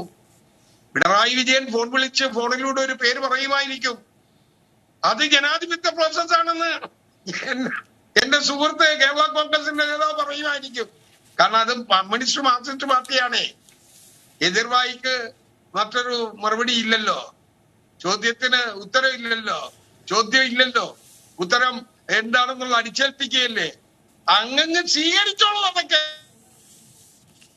ഇതല്ലേ ഈ ആ ഏകാധിപത്യത്തിന്റെയും സത്യത്തിനും എതിരായുള്ള അതിശക്തമായ പ്രതികരണം ഇനിയുള്ള തെരഞ്ഞെടുപ്പുകളിൽ കേരളം കാണാൻ പോകുകയാണ്. ശരി ശരി ശരി കൃഷ്ണദാസ്, ശ്രീ കൃഷ്ണദാസ്, നമുക്ക് എപ്പോഴും അറിയാം കോൺഗ്രസ് ആയിരിക്കും ഒരുപക്ഷെ അവസാനം സ്ഥാനാർത്ഥിയെ പ്രഖ്യാപിക്കുക പല തെരഞ്ഞെടുപ്പുകളിലും. പക്ഷേ ഇവിടെ ഇപ്പോൾ കോൺഗ്രസ് തന്നെ ആദ്യം സ്ഥാനാർത്ഥിയെ പ്രഖ്യാപിച്ച് ഒരുപടി മുന്നിലായിരിക്കുകയാണ്. UDF-നും LDF-നും ഒപ്പം NDAയിലും സ്ഥാനാർത്ഥി നിർണയ ചർച്ചകൾ പുരോഗമിക്കുകയാണ്. ഇവിടെ നിന്നും ഞാൻ മനസ്സിലാക്കിയ വിവരമനുസരിച്ച് AN രാധാകൃഷ്ണനും സിന്ധുമോളുമാണ് സ്ഥാനാർത്ഥി പട്ടികയിലുള്ളത്. ഒരു പക്ഷേ ഉമാ തോമസ് ആയതിനാൽ സിന്ധുമോൾക്ക് നറുക്ക് വീഴാനുള്ള സാധ്യതകളും നിലനിൽക്കുന്നുണ്ട്. അതുമാത്രമല്ല, അമിത്ഷാ അടുത്തയാഴ്ച വരുന്നുണ്ട്. ക്രിസ്തീയ സംഘടനകളുമായും ഒക്കെ ചർച്ചകൾ നടക്കുന്നുണ്ട്. അതുകൊണ്ട് തന്നെ എത്രമാത്രമായിരിക്കും BJPയുടെ പ്രതീക്ഷകൾ? BJP തൃക്കാക്കരയിലെ രാഷ്ട്രീയ സാഹചര്യം പരിശോധിച്ചതിനു ശേഷം ഞങ്ങളുടെ സംസ്ഥാന കോർ കമ്മിറ്റിയും സംസ്ഥാന തെരഞ്ഞെടുപ്പ് കമ്മിറ്റിയും എടുക്കുന്ന തീരുമാനത്തിനനുസരിച്ച് ഏറ്റവും യുക്തമായിട്ടുള്ള BJPയിൽ ആ നിയോജകമണ്ഡലത്തിൽ മത്സരിക്കാൻ സംസ്ഥാനത്തിന്റെയും ജില്ലയുടെയും നിയോജകമണ്ഡലത്തിന്റെ എല്ലാം നിരവധി നേതാക്കന്മാർ, ഞങ്ങൾക്ക് കേപ്പബിൾ ആയിട്ടുള്ള ജനസമ്മതിയുള്ള പ്രവർത്തകരുടെ ഇടയിൽ സ്വാധീനമുള്ള ഞങ്ങളുടെ നേതാക്കന്മാർ എറണാകുളത്ത് ധാരാളമുണ്ട്. അതുകൊണ്ട് അതിൽ ആരെ തീരുമാനിക്കണം, ആരായിരിക്കും സ്ഥാനാർത്ഥി എന്നുള്ളത് തൃക്കാക്കര നിയോജകമണ്ഡലത്തിന്റെ നിലവിലെ രാഷ്ട്രീയ സാഹചര്യത്തിനനുസരിച്ച് ഏറ്റവും യുക്തമായിട്ടുള്ള സ്ഥാനാർത്ഥി പാർട്ടിയുടെ സംസ്ഥാന നേതൃത്വവും സംസ്ഥാന തെരഞ്ഞെടുപ്പ് കമ്മിറ്റിയും കൂടിയാലോചിച്ചതിനു ശേഷം വളരെ അടിയന്തരമായി അത് പ്രഖ്യാപിക്കാൻ വേണ്ടിയുള്ള നടപടികളുമായിട്ടാണ് BJP മുന്നോട്ട് പോകുന്നത്. ഞങ്ങളുടെ സംഘടനാപരമായിട്ടുള്ള പ്രവർത്തനം, അതാണ് ഞാൻ തുടക്കത്തിൽ തന്നെ സൂചിപ്പിച്ചത്, അത് ആ നിയോജക മണ്ഡലത്തിലെ ഏറ്റവും താഴെ തട്ടിൽ വരെയുള്ള വീടാന്തരമുള്ള പ്രവർത്തനങ്ങൾക്ക് സജീവമായിട്ടുള്ള സംഘടനാ പ്രവർത്തനവും അതിന്റെ പ്രചരണ പ്രവർത്തനങ്ങളും അത് കേന്ദ്രീകരിച്ചുകൊണ്ടുള്ള നടപടികളും പ്രചരണത്തിന് വേണ്ടിയുള്ള നടപടികളും എല്ലാമായി ഞങ്ങൾ മുന്നോട്ട് പോയിക്കൊണ്ടിരിക്കുന്നു. രാഷ്ട്രീയപരമായി ഈ രണ്ട് മുന്നണികൾക്കും എതിരായിട്ടുള്ള ഏറ്റവും ശക്തമായിട്ടുള്ള സ്ഥാനാർത്ഥി തന്നെ തൃക്കാക്കര ഉപതെരഞ്ഞെടുപ്പിൽ BJPയുടെ സ്ഥാനാർത്ഥിയായിട്ട് വരും, NDAയുടെ സ്ഥാനാർത്ഥിയായിട്ട് വരും എന്നുള്ള കാര്യത്തിൽ ഒരു സംശയമില്ല. ശരി ശരി ശരി ശ്രീ ഷാജഹാൻ, ഈ K. സുധാകരൻ പറഞ്ഞതുപോലെ ഒരു സെമി കേഡർ സംവിധാനത്തിലേക്ക് പാർട്ടി ഉയർത്തും എന്ന് പറഞ്ഞതിൽ ഇപ്പോൾ മാത്രമാണ് അല്പമെങ്കിലും കോൺഗ്രസിന് പറയാൻ കഴിയുക. കാരണം വലിയ എതിർ ശബ്ദങ്ങൾ, താങ്കൾ നേരത്തെ സൂചിപ്പിച്ചതുപോലെ തന്നെ വലിയ എതിർ ശബ്ദങ്ങളില്ലാതെ വളരെ പെട്ടെന്ന് ആദ്യം തന്നെ സ്ഥാനാർത്ഥിയെ പ്രഖ്യാപിക്കാൻ കഴിഞ്ഞു. ഇനി ഈ മാളത്തിലിരിക്കുന്നവർ പുറത്ത് ചാടുമോ എന്നുള്ളതാണ് എല്ലാവരും നോക്കുന്നത്. അത്തരത്തിൽ എതിർ ശബ്ദങ്ങൾ ഇനി വരാനുള്ള സാധ്യതകൾ എത്രമാത്രമുണ്ട്? അതിനുള്ള സാധ്യത ഇത്തവണ കാണുന്നില്ല. അതിന് രണ്ട് മൂന്ന് കാര്യങ്ങളുണ്ട്. ഒന്ന്, പരമദുർബലമായി കോൺഗ്രസ് നിൽക്കുന്ന ഒരു സാഹചര്യമാണ് കേരളത്തിലുള്ളത്. കേരളത്തിൽ മാത്രമല്ല അഖിലേന്ത്യാ തലത്തിലും ആ പാർട്ടിയുടെ സ്ഥിതി പരമ ദുർബലവും ദയനീയവുമാണ്.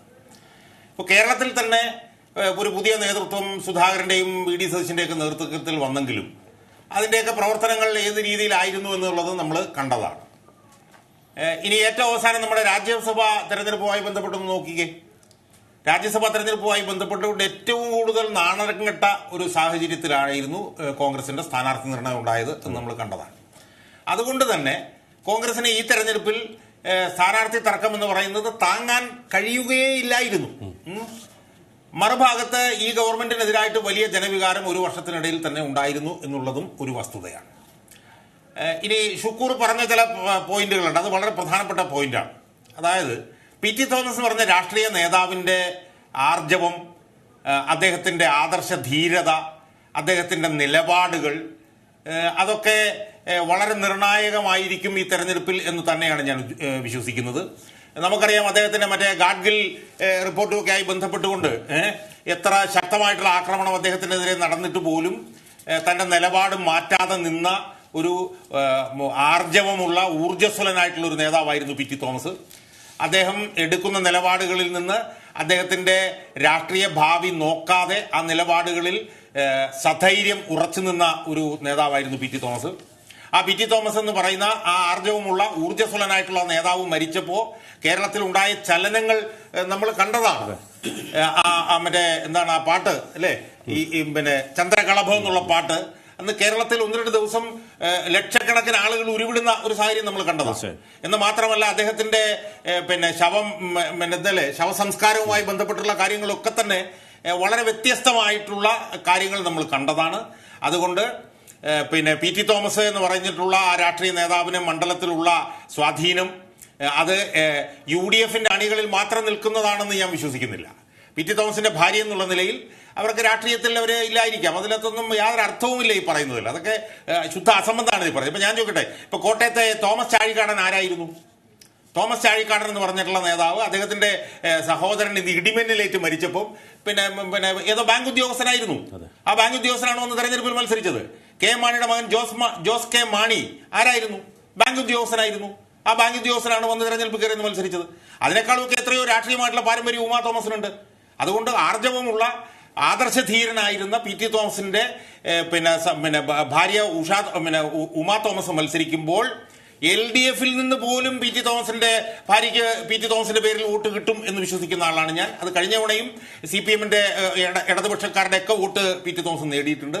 അതുകൊണ്ട് പതിവിൽ നിന്നും വ്യത്യസ്തമായി നേരത്തെ ഷുക്കൂർ പറഞ്ഞതുപോലെ UDFും BJPയും പോലും സ്ഥാനാർത്ഥിയെ തീരുമാനിക്കുന്നതിന് മുമ്പ് ഒരു സ്ഥാനാർത്ഥിയെ തീരുമാനിച്ചു. ഒറ്റ പേരങ്ങോട്ട് അയച്ചു കൊടുക്കാൻ കഴിയും. അത് പി.ടി. തോമസിന്റെ ഭാര്യയാണ്. കേരളത്തിൽ നിലനിൽക്കുന്ന ഇടതുപക്ഷ വിരുദ്ധ വികാരമുണ്ട്. അതിന്റെയൊക്കെ സാഹചര്യത്തിൽ പിന്നെ ഉറച്ച കോട്ടയായിട്ടുള്ള തൃക്കാക്കര മണ്ഡലത്തിൽ ഉമാ തോമസ് ഭൂരിപക്ഷം വർദ്ധിപ്പിക്കും എന്നുള്ള വിശ്വാസമാണ് എനിക്കുള്ളത്. ശരി, ശ്രീ ആയൂർ ബിജു, രണ്ടാം പിണറായി സർക്കാർ അധികാരത്തിൽ വന്നതിന് ശേഷം നടക്കുന്ന ആദ്യ ഉപതെരഞ്ഞെടുപ്പാണിത്. ഈ തെരഞ്ഞെടുപ്പ് ജയിക്കാനായാൽ നിയമസഭയിലെ LDF അംഗബലം 100 ആകും. അതോടൊപ്പം തന്നെ സെഞ്ചുറിയിലേക്ക് എത്തും എന്ന പ്രസ്താവനകളും വരുന്നുണ്ട്. അതുകൊണ്ട് തന്നെ ഒരു കടുത്ത പോരാട്ടത്തിന് വേണ്ടിയാണ് LDF ഇറങ്ങുന്നത്. അട്ടിമറി വിജയം പ്രതീക്ഷിക്കാൻ കഴിയുമോ? ഞാൻ ചോദിക്കട്ടെ, ഇവിടെ ബഹുമാനായ KM ഷാജഹാൻ ഇടതുപക്ഷ വിരുദ്ധ വികാരം ഈ കേരള സംസ്ഥാനത്തിൽ നിലനിൽക്കുന്നു എന്ന് അദ്ദേഹം പറഞ്ഞു. അദ്ദേഹം പറയട്ടെ, എന്താണ് ഈ കേരള സംസ്ഥാനത്ത് ഇന്ന് നിലനിൽക്കുന്ന വിനു കേൾക്കൂ. അദ്ദേഹം പറഞ്ഞല്ലോ കേരളത്തിൽ ഇടതുപക്ഷ വിരുദ്ധ വികാരം ഏത് മേഖലയിൽ, എവിടെ, എങ്ങനെ, അദ്ദേഹം പറയട്ടെ. അല്ല, ഞാനൊന്ന് ഇടപെട്ട് പറയുകയാണ്. കാരണം രണ്ടാം പിണറായി സർക്കാർ വരുന്ന ആ ഒരു സമയത്ത് ഉണ്ടായിരുന്ന ഒരു സ്ഥിതി അല്ല ഇപ്പോൾ ഉള്ളത്. കാരണം ഈ കേരളവുമായി ബന്ധപ്പെട്ട് നമുക്ക് അത്ര അങ്ങ് തള്ളിക്കളയാനാകില്ല. ഒരു പുതിയ പദ്ധതി വരുമ്പോൾ സ്വാഭാവികമായിട്ടും എതിർപ്പുകൾ ഉണ്ടാകുക സ്വാഭാവികമാണ്. ഇത് അതുപോലെ അല്ല. അതുപോലെ അതിന് ഇവിടെ ഞാൻ ചോദിക്കട്ടെ, ആരാണ് ഗ്രൂപ്പിനകത്തുണ്ടായിട്ടുള്ള എതിർപ്പ്? അല്ലല്ല, മാണി ഗ്രൂപ്പിന്റെ ഓരോ മേഖലയിലും ചങ്ങനാശ്ശേരി കേരള കോൺഗ്രസ് പാർട്ടിയുടെ ഒരു കൊടി ഉപയോഗിച്ച് ആരെങ്കിലും സമരം ചെയ്തായിട്ട് താങ്കൾക്ക് പറയാൻ പറ്റൂ? ആര് ചെയ്തു എന്നാണ്? ചങ്ങനാശ്ശേരിയിലെ ജനങ്ങൾ കടന്നു പോകുന്ന സ്ഥലങ്ങളിൽ ജനങ്ങൾ ചെയ്തിട്ടുണ്ടാകാം. അത് ഞങ്ങളുടെ MLA job Michael, Jose K Mani തന്നെ പ്രസ്താവന താങ്കളോട് പറഞ്ഞു. എവിടെ പറഞ്ഞു? ഞങ്ങളാരും വായിച്ചില്ല. ഞങ്ങളൊക്കെ പാർട്ടിയായിട്ട് ബന്ധപ്പെട്ട് നിൽക്കുന്ന ആൾക്കാരാ. പ്രിയപ്പെട്ട പാർട്ടി ചെയർമാൻ പറഞ്ഞിട്ടുള്ള ഇടതുപക്ഷ മുന്നണിയുടെ തീരുമാനത്തോടൊപ്പം നിൽക്കുന്നു എന്ന് തന്നെയാണ് അദ്ദേഹം പറഞ്ഞിട്ടുള്ളത്. അതിന് ഒരു സംശയവുമില്ല. ഞങ്ങളെ സംബന്ധിച്ച് ഞാൻ നേരത്തെ ചോദിച്ചതാണ്, വീണ്ടും ചോദിക്കുന്നത്, എന്താണ് ഇടതുപക്ഷ വിരുദ്ധം? ഇവിടെ ഒരു പദ്ധതി ഏത് പദ്ധതി ഉണ്ടായപ്പോഴാണ് ഇവിടെ എതിർപ്പുണ്ടാകാത്തത്? വിനുവിന്റെ ചരിത്രത്തിലോ അല്ലെങ്കിൽ KM ഷാജഹാന്റെ ഓർമ്മയിൽ എവിടെയെങ്കിലും കേരള സംസ്ഥാനത്തിൽ ഏതെങ്കിലും ഭരണകക്ഷി ഒരു പരിപാടി കൊണ്ടുവരുമ്പോൾ പ്രതിപക്ഷ രാഷ്ട്രീയ പാർട്ടികൾ സമരം നടത്താതിരുന്നിട്ടുണ്ടോ? തിരുവനന്തപുരത്ത് എയർപോർട്ട് വന്നപ്പോൾ, അല്ലെങ്കിൽ കൊച്ചി എയർപോർട്ട് വന്നപ്പോൾ, ഗ്യാസ് ടെർമിനൽ വന്നപ്പോൾ എവിടെയാണ് അല്ല, പ്രതിപക്ഷ പാർട്ടികൾ മാത്രമല്ലല്ലോ, ആശങ്കയുള്ള ജനങ്ങളുമുണ്ട്. ആശങ്ക എവിടെയാണ് ജനങ്ങൾ? ശ്രീ ആയൂർ ബിജു, ഞാനൊന്ന് സൂചിപ്പിച്ചോട്ടെ. ഇപ്പൊ ആയൂർ ബിജുവിന്റെ വീട്ടിന്റെ അടുത്തുകൂടി പോകുന്നില്ല എങ്കിൽ ആയൂർ ബിജുവിന് ആശങ്ക ഉണ്ടാവില്ല. പക്ഷേ എന്റെയോ അല്ലെങ്കിൽ നമ്മുടെ സ്വന്തം വീട്ടിന്റെ മുന്നിലൂടെ പോകുമ്പോൾ നമുക്ക് സ്വാഭാവികമായും ആശങ്ക ഉണ്ടാകും. കാരണം നമുക്ക് ശബരി റെയിൽപാതയും അത്തരത്തിലുള്ള കാര്യങ്ങളെല്ലാം നമുക്ക് മുന്നിലുണ്ട്. കാരണം ഞാൻ ചോദിക്കട്ടെ, ഇങ്ങനെ ഒരു എതിർപ്പുണ്ടായാൽ ഈ കൊച്ചു കേരള സംസ്ഥാനത്തിൽ ഏത് പദ്ധതി നമുക്ക് നടപ്പിലാക്കാൻ പറ്റൂ? താങ്കളൊന്ന് പറയൂ. ഏതെങ്കിലും ഒരു പദ്ധതി നടപ്പിലാക്കാൻ പറ്റുമോ? ഒരു പദ്ധതി നടപ്പിലാക്കാൻ പറ്റത്തില്ല. കേന്ദ്ര ഗവൺമെന്റ് സഹായത്തോടു കൂടി അല്ലെങ്കിൽ കേരള ഗവൺമെന്റ് ആദ്യത്തോടു കൂടി ഒരു പദ്ധതി നടപ്പിലാക്കാൻ സാധ്യമാകില്ല. അപ്പൊ നമ്മളെ സംബന്ധിച്ച് അത് ശരിയായിരിക്കാം. പക്ഷേ ഈ കേരളത്തിലെ ഇപ്പോഴത്തെ വലിയ സാമ്പത്തിക പ്രതിസന്ധി, അതോടൊപ്പം പാരിസ്ഥിതിക വിഷയങ്ങൾ. ഞാൻ നേരത്തെ ഷുക്കൂർ പദവി ചോദിച്ചു. 60 വർഷക്കാലം കേരളം ഭരിച്ച പാർട്ടിയുടെ നേതാവല്ലേ? ഇന്ത്യയുടെ സാമ്പത്തിക സ്ഥിതിയിൽ അവർക്ക് ഉത്തരവാദിത്തമില്ലേ? കേരളത്തിന്റെ സാമ്പത്തിക സ്ഥിതിയിൽ കോൺഗ്രസിന് ഉത്തരവാദിത്തമില്ലേ? എന്താ ഉമ്മൻചാണ്ടി ഭരിച്ചിരുന്ന കാലഘട്ടത്തില് അല്ലെങ്കിൽ AK ആന്റണി ഭരിച്ചിരുന്ന കാലഘട്ടത്തില് ഇവിടുത്തെ സാമ്പത്തിക സ്ഥിതി ഭദ്രമായിരുന്നു. മൻമോഹൻ സിംഗിന്റെ ഭരണകാലഘട്ടത്തില് 2016 വരെ 5 പ്രാവശ്യം ധനകാര്യമന്ത്രിയായിരുന്നു.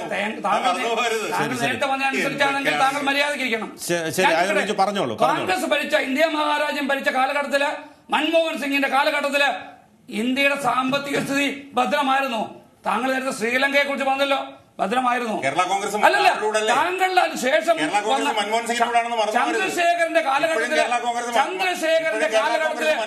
കേരളത്തിലെ കരുതൽ കേരള കോൺഗ്രസ് ഇപ്പോഴും മൻമോഹൻ സിംഗിന്റെ കൂടെയാണ്. ആയൂർ ബിജു മനസ്സിലാക്ക്. നിങ്ങളെ ഇന്ത്യയുടെ കരുതൽ സ്വർണ്ണധനവുമായി സ്വർണം എന്താണ് വിദേശ രാജ്യത്ത് കൊണ്ടുപോയി പണയം വെക്കേണ്ട കാലഘട്ടം വന്നിട്ടുണ്ട്. ഞങ്ങളുടെ പാർട്ടി മുന്നണിക്ക് വിരുദ്ധമായ നിലപാടായിരുന്നു. ഞങ്ങൾ അംഗീകരിക്കുന്നു. ശരി. ശ്രീ എ ഷുക്കൂർ, എന്താ പറഞ്ഞോളൂ. അല്ല, ഞാൻ ഇത് കേട്ടൊക്കെ അന്തം വിട്ടത് ഇരിക്കുകയാണ്. മൻമോഹൻ സിംഗിന്റെ കാലവും നരേന്ദ്രമോദിയുടെ കാലവും തമ്മിൽ തുലനം ചെയ്യുമ്പോൾ അതിന്റെ യാഥാർത്ഥ്യങ്ങളൊന്നും ഉൾക്കൊള്ളണം. അങ്ങയുടെ പാർട്ടി ഉൾപ്പെടെ അങ്ങുൾപ്പെടെ മൻമോഹൻ സിംഗിന്റെ കൂടെ എന്നപ്പോൾ അഭിമാനിച്ചവരാണ് നമ്മൾ അഭിമാനിച്ചവരാണ്. ഈ രാജ്യത്തിന്റെ വികസനം കണ്ട്, സാമ്പത്തിക വളർച്ച കണ്ട്, പുരോഗതി കണ്ട് അഭിമാനിച്ചവരാണ്. ഇന്ന് അതാണോ സ്ഥിതി നമ്മുടെ രാജ്യത്തിൻ്റെത്? നമ്മുടെ രാജ്യം എത്രാമതാണ് നിൽക്കുന്നത്? ലോകത്തെ എല്ലാ പഠനങ്ങളുടെയും അടിസ്ഥാനത്തിലുള്ള റേറ്റിംഗുകൾ ഒന്ന് നോക്കൂ. എത്രാം സ്ഥാനത്തേക്ക് പുറകോട്ട് പോയിരിക്കുന്നു. സാമ്പത്തിക വളർച്ച അതിന്റെ നെഗറ്റീവ് വളർച്ചയായി മാറിയിരിക്കുന്നു. ഇതെല്ലാം കാണുന്നില്ലേ? അതുകൊണ്ട് ഈ തെരഞ്ഞെടുപ്പുമായി ബന്ധപ്പെട്ട് നിങ്ങൾക്ക് അവകാശവാദങ്ങളെല്ലാം മുഴക്കിക്കോളൂ. പക്ഷെ യാഥാർത്ഥ്യം മനസ്സിലാക്കണം. ജനജീവിതം കേരളത്തിൽ ദുസ്സഹമാണ്. ജീവിക്കാൻ പറ്റുന്ന സാഹചര്യമില്ല.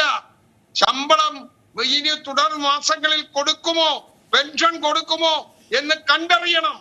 സാമ്പത്തികമായ ഞെരുക്കം, ഇല്ലാത്ത ബാധ്യതകൾ മുഴുവൻ ഏറ്റുവാങ്ങുന്നു, കടം പെരുകുന്നു. നമ്മൾ എങ്ങോട്ട് പോകും? എവിടെ ചെന്ന് നിൽക്കും? എന്തായിരിക്കും സ്ഥിതി എന്ന ആശങ്കയുടെ നടുവിൽ ജനങ്ങൾ നിൽക്കുന്ന ഒരു ഘട്ടത്തിലാണ് ഈ തെരഞ്ഞെടുപ്പ്. അവിടെ ജനങ്ങൾ ചർച്ച ചെയ്യും പലതും. അതിന്റെ അടിസ്ഥാനത്തിൽ അവർ വോട്ട് ചെയ്യും. കാരണം പ്രഭു ജനതയാണ് കേരളത്തിൻ്റെത്. കാലവും തെളിയിച്ചിട്ടുണ്ട്. വരും തെരഞ്ഞെടുപ്പുകളിൽ ഇതെല്ലാം ചർച്ച ചെയ്യപ്പെടും. ശരി. കൃഷ്ണദാസ്, പലപ്പോഴും ഈ ആരോപണ പ്രത്യാരോപണങ്ങൾ UDF LDF പരസ്പരം അങ്ങോട്ടും ഇങ്ങോട്ടും ഉന്നയിക്കുന്നുണ്ട്. അപ്പോൾ അതിന് ഇടയിൽ വരുന്ന ഒരു പാർട്ടിയാണ് BJP. പക്ഷേ BJPക്ക് പല അവസരങ്ങളിലും കയ്യിലിരിക്കുന്ന സീറ്റ് പോലും നഷ്ടപ്പെടുന്ന സാഹചര്യമാണ് നമ്മൾ കണ്ടുവരുന്നത്. കാരണം വളരെ പ്രതീക്ഷയുണ്ടായിരുന്ന 2019 തെരഞ്ഞെടുപ്പിൽ പോലും BJPക്ക് 5 സീറ്റുകൾ 5 മണ്ഡലങ്ങൾ ലഭിക്കുമെന്ന് പോലും പറഞ്ഞിരുന്ന ഒരു സാഹചര്യത്തിൽ നിന്ന് ഒരു സീറ്റ് പോലും ലഭിക്കാത്ത സാഹചര്യം. ഇക്കഴിഞ്ഞ നിയമസഭാ തെരഞ്ഞെടുപ്പിൽ ഉണ്ടായിരുന്ന നിയമം കൂടി നഷ്ടപ്പെടുന്ന സാഹചര്യം. സ്വാഭാവികമായും ഇരു മുന്നണികളെയും അടുത്ത ഒരു ജനവിഭാഗമുണ്ട്. അവർക്ക് വോട്ട് ചെയ്യാനുള്ളൊരു ആശ്രയമായി BJP ഉയർന്നു വരുന്നില്ല. അതിന് പകരമായി എത്തുന്നതോ 2020യും അതോടൊപ്പം ആം ആദ്മിയും ഒക്കെ. എന്തുകൊണ്ടാണ് BJPക്ക് ഇത് മുതലെടുക്കാൻ കഴിയാത്തത്? കേരളത്തിന്റെ രാഷ്ട്രീയ സാഹചര്യത്തിൽ ബിനു, അതുകൊണ്ടാണ് ഞാൻ എൻ്റെ കുറച്ചു മുൻപ് ഞാൻ പറഞ്ഞത്, LDFന്റെയും UDFന്റെയും നേതാക്കന്മാർ അവർ രണ്ട് ഘട്ടത്തിൽ നിന്നുകൊണ്ട്, രണ്ട് തലത്തിൽ നിന്നുകൊണ്ട് ചർച്ചകളിൽ വീറോടുകൂടി ശക്തമായി വാദിക്കുകയും മറുഭാഗത്ത് BJPക്കെതിരായ രാഷ്ട്രീയം വരുമ്പോൾ BJPക്ക് പരാജയപ്പെടുത്തുക എന്നുള്ള ഏക ലക്ഷ്യത്തിലേക്ക് അവർ മാറുകയും ചെയ്യാൻ. ഇപ്പൊ തന്നെ മൻമോഹൻ സിംഗിന്റെ കാലഘട്ടത്തെ കുറിച്ചെല്ലാം അങ്ങ് പറയുന്നത് നമ്മളെല്ലാവരും കേട്ടതല്ലേ. ഇവരെല്ലാം എല്ലാ കാലഘട്ടത്തിലും ഒരുമിച്ചിരുന്നവരാണ്. അത് LDFന്റെ നേതാക്കന്മാരാണെങ്കിലും UDFന്റെ നേതാക്കന്മാരാണെങ്കിലും അവർ ദേശീയ തലത്തിലാണെങ്കിലും സംസ്ഥാന തലത്തിലാണെങ്കിലും അവരുടെ എല്ലാം രാഷ്ട്രീയം BJPയോടുള്ള നിലപാടിലേക്ക് വരുമ്പോൾ ഇവരെല്ലാം ഒരുമിക്കാൻ. വികസനത്തെ കുറിച്ചാണല്ലോ നേരത്തെ പറഞ്ഞത്. കോടിക്കണക്കിന് രൂപയുടെ വിദേശ കടത്തിന് വിധേയമായിട്ടുള്ള ഒരു സംസ്ഥാനമാണ് നമ്മുടെ കേരളം. ഇപ്പോ 1 ലക്ഷം കോടിയോളം രൂപ ചെലവാക്കിക്കൊണ്ടാണ് കേരളയിൽ വരാൻ വേണ്ടി പോകുന്നു എന്ന് പറയുന്നത്. എവിടെ നിന്നാണ് ഈ പണം? നമ്മുടെ സംസ്ഥാനത്തെ KSRTCയിൽ 40 കോടി രൂപ കൊടുത്താലാണ് അടുത്ത മാസത്തെ ശമ്പളം കൊടുക്കാൻ വേണ്ടി കഴിയുക എന്ന് പറഞ്ഞ് KSRTC സംസ്ഥാന ഗവൺമെന്റിന്റെ മുമ്പിൽ കൈനീട്ടുകയാണ്. അത് കൊടുക്കാൻ വേണ്ടി കഴിയുന്നില്ല. ഏപ്രിൽ മാസത്തെ KSRTCയുടെ ശമ്പളം കൊടുക്കാൻ വേണ്ടി 30 കോടി രൂപ കൊടുത്തു എന്നാണ് പറയുന്നത്.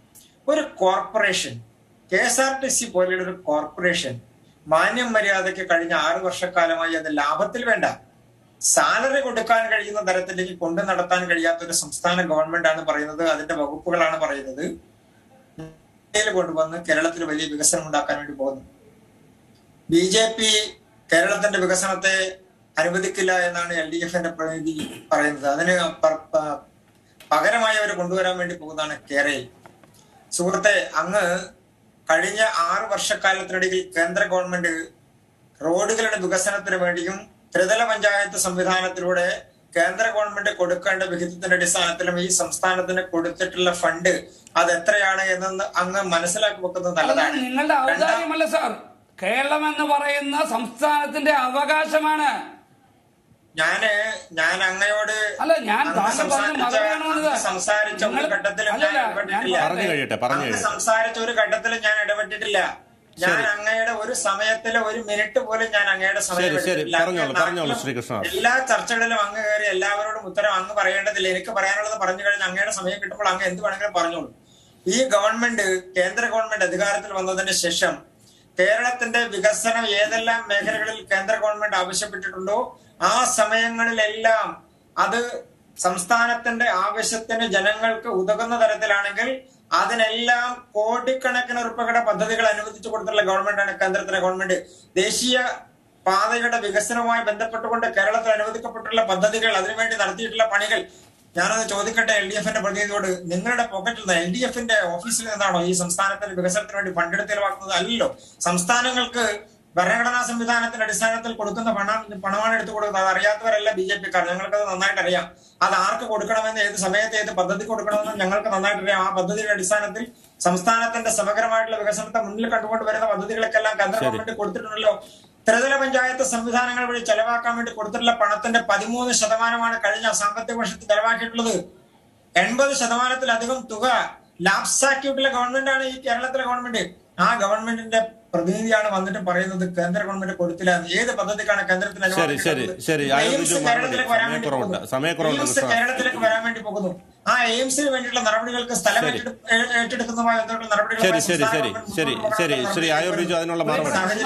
താങ്കളോട് ചോദിക്കട്ടെ, കേരള സംസ്ഥാനത്തിന് അർഹതപ്പെട്ടതല്ലാതെ എന്ത് നിങ്ങൾ കൂടുതലായിട്ട് വാങ്ങി? നിങ്ങളുടെ കേന്ദ്രമന്ത്രിയല്ലേ ഇവിടെ ഇല്ലേ? ഈ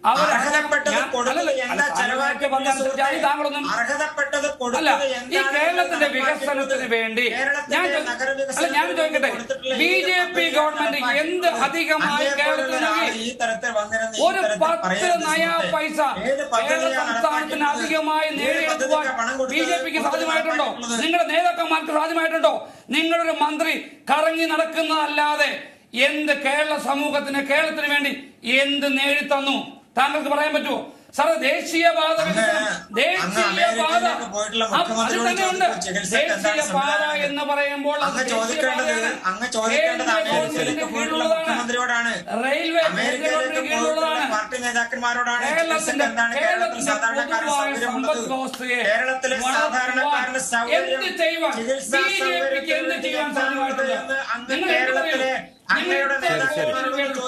കൊണ്ടുവന്നു. ശരി ശരി ശരി ശരി ശരി വ്യക്തമാണ്. ശ്രീ കെ എം ഷാജഹാൻ, നമുക്കറിയാം ഈ KSRTCയിൽ ഓരോ വർഷവും ഓരോ മാസവും മുന്നോട്ട് പോകാൻ ആകെ ബുദ്ധിമുട്ടുന്ന ഒരു സാഹചര്യം കൂടി നിലനിൽക്കുന്നുണ്ട്. ഇതെല്ലാം കൂടിച്ചേരുമ്പോൾ ഈ ഒരു തൃക്കാക്കര തെരഞ്ഞെടുപ്പിൽ ഈ കേരളത്തിന്റെ സാമ്പത്തിക സ്ഥിതി, അതോടൊപ്പം തന്നെ കേരളയിലുമായി ബന്ധപ്പെട്ടുള്ള വിഷയങ്ങൾ, ഇതെല്ലാം തന്നെ ശക്തമായ രീതിയിൽ ജനവികാരം LDFനെതിരായി ഉയരും എന്ന് തന്നെയാണോ വിശ്വസിക്കുന്നത്? അല്ല, സ്വാഭാവികമാണല്ലോ. കാരണം കേരളത്തില് ഈ കേരളയിലുമായി ബന്ധപ്പെട്ടിട്ടുണ്ടായിട്ടുള്ള പ്രതിഷേധങ്ങൾ എല്ലാ വികസന പദ്ധതികളും വരുമ്പോൾ അതിനെതിരായിട്ട് ഉണ്ടാവുന്ന പ്രതിഷേധങ്ങൾക്ക് തുല്യമാണ് എന്നൊരു രാഷ്ട്രീയ പാർട്ടിയുടെ പ്രതിനിധി വിലയിരുത്തി കഴിഞ്ഞാൽ പിന്നെ ഒന്നും ചെയ്യാൻ കഴിയില്ല നമുക്ക്. കേരളത്തിൽ എന്നെ പോലുള്ള ആളുകൾ നോക്കുമ്പോൾ കാണാൻ കഴിയുന്നത് ഒരു വികസന പദ്ധതിക്കെതിരെ കേരളത്തിന്റെ ചരിത്രത്തിൽ ഉണ്ടായിട്ടില്ലാത്ത അഭൂതപൂർവമായിട്ടുള്ള ജനരോഷമാണ് ഉണ്ടായിട്ടുള്ളത്. ആ ജനരോഷത്തിന്റെ മുന്നിൽ സാധാരണ സ്ത്രീകളാണ് നിന്നിട്ടുള്ളത്.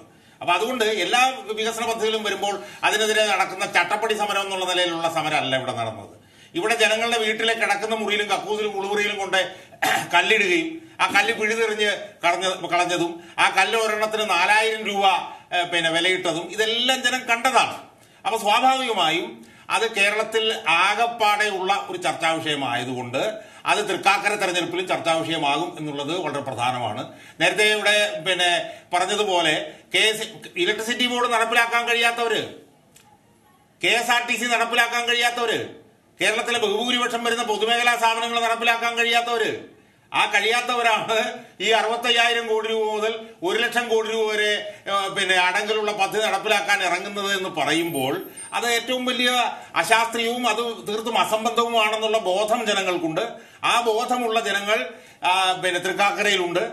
അപ്പൊ അതുകൊണ്ട് ഈ കേരളയിൽ എന്ന് പറഞ്ഞിട്ടുള്ള ഈ ജനവിരുദ്ധ പദ്ധതിക്കെതിരെ ജനരോഷം ഉയർത്താനുള്ള ഏറ്റവും പ്രധാനപ്പെട്ട ഒരു ഉപാധിയാണ് തൃക്കാക്കര തെരഞ്ഞെടുപ്പ് എന്ന് കണ്ടുകൊണ്ട് തൃക്കാക്കര തെരഞ്ഞെടുപ്പ് മണ്ഡലത്തിലെ പ്രബുദ്ധരായിട്ടുള്ള ജനങ്ങൾ കേരളയിൽ മനസ്സിൽ വെച്ചുകൊണ്ട് തന്നെ ഈ ഗവൺമെന്റിനെതിരെ വിധി എഴുതുമെന്നാണ് ഞാൻ വിശ്വസിക്കുന്നത്. ശ്രീ ആയൂർ ബിജു, ഈ കേരളയിൽ തന്നെ ആയിരിക്കുമോ ഈ തൃക്കാക്കര തെരഞ്ഞെടുപ്പിൽ ഏറ്റവും പ്രധാനപ്പെട്ട ജനങ്ങൾ ഉന്നയിക്കുന്ന അല്ലെങ്കിൽ ജനങ്ങൾ വോട്ടെടുപ്പിൽ വോട്ട് ചെയ്യാൻ സാധ്യതയുള്ള ഒരു പ്രധാന ഘടകം എന്ന് പറയുന്നത് കേരളയിൽ തന്നെ ആയിരിക്കും? ഒരിക്കലുമല്ല. ഞാൻ നേരത്തെ ആദ്യം സൂചിപ്പിച്ചു, ഇതൊരു രാഷ്ട്രീയപരമായ പോരാട്ടമാണ്. ഞങ്ങളെ സംബന്ധിച്ച്, ഇടതുപക്ഷ ജനാധിപത്യ മുന്നണിയെ സംബന്ധിച്ച് കഴിഞ്ഞ 6 വർഷക്കാലമായി ഞങ്ങൾ ഈ സംസ്ഥാനം നടപ്പിലാക്കുന്ന വികസന പദ്ധതികൾ ഞങ്ങൾ ജനങ്ങളോടൊപ്പം നിൽക്കുന്നു. നേരത്തെ ഒരു ആദ്യം തന്നെ ഫസ്റ്റ് ടൈമിൽ തന്നെ ബഹുമാനായ ഷാജഹാൻ പറഞ്ഞതുപോലെ കിറ്റും പെൻഷൻ അതൊന്നും അല്ല.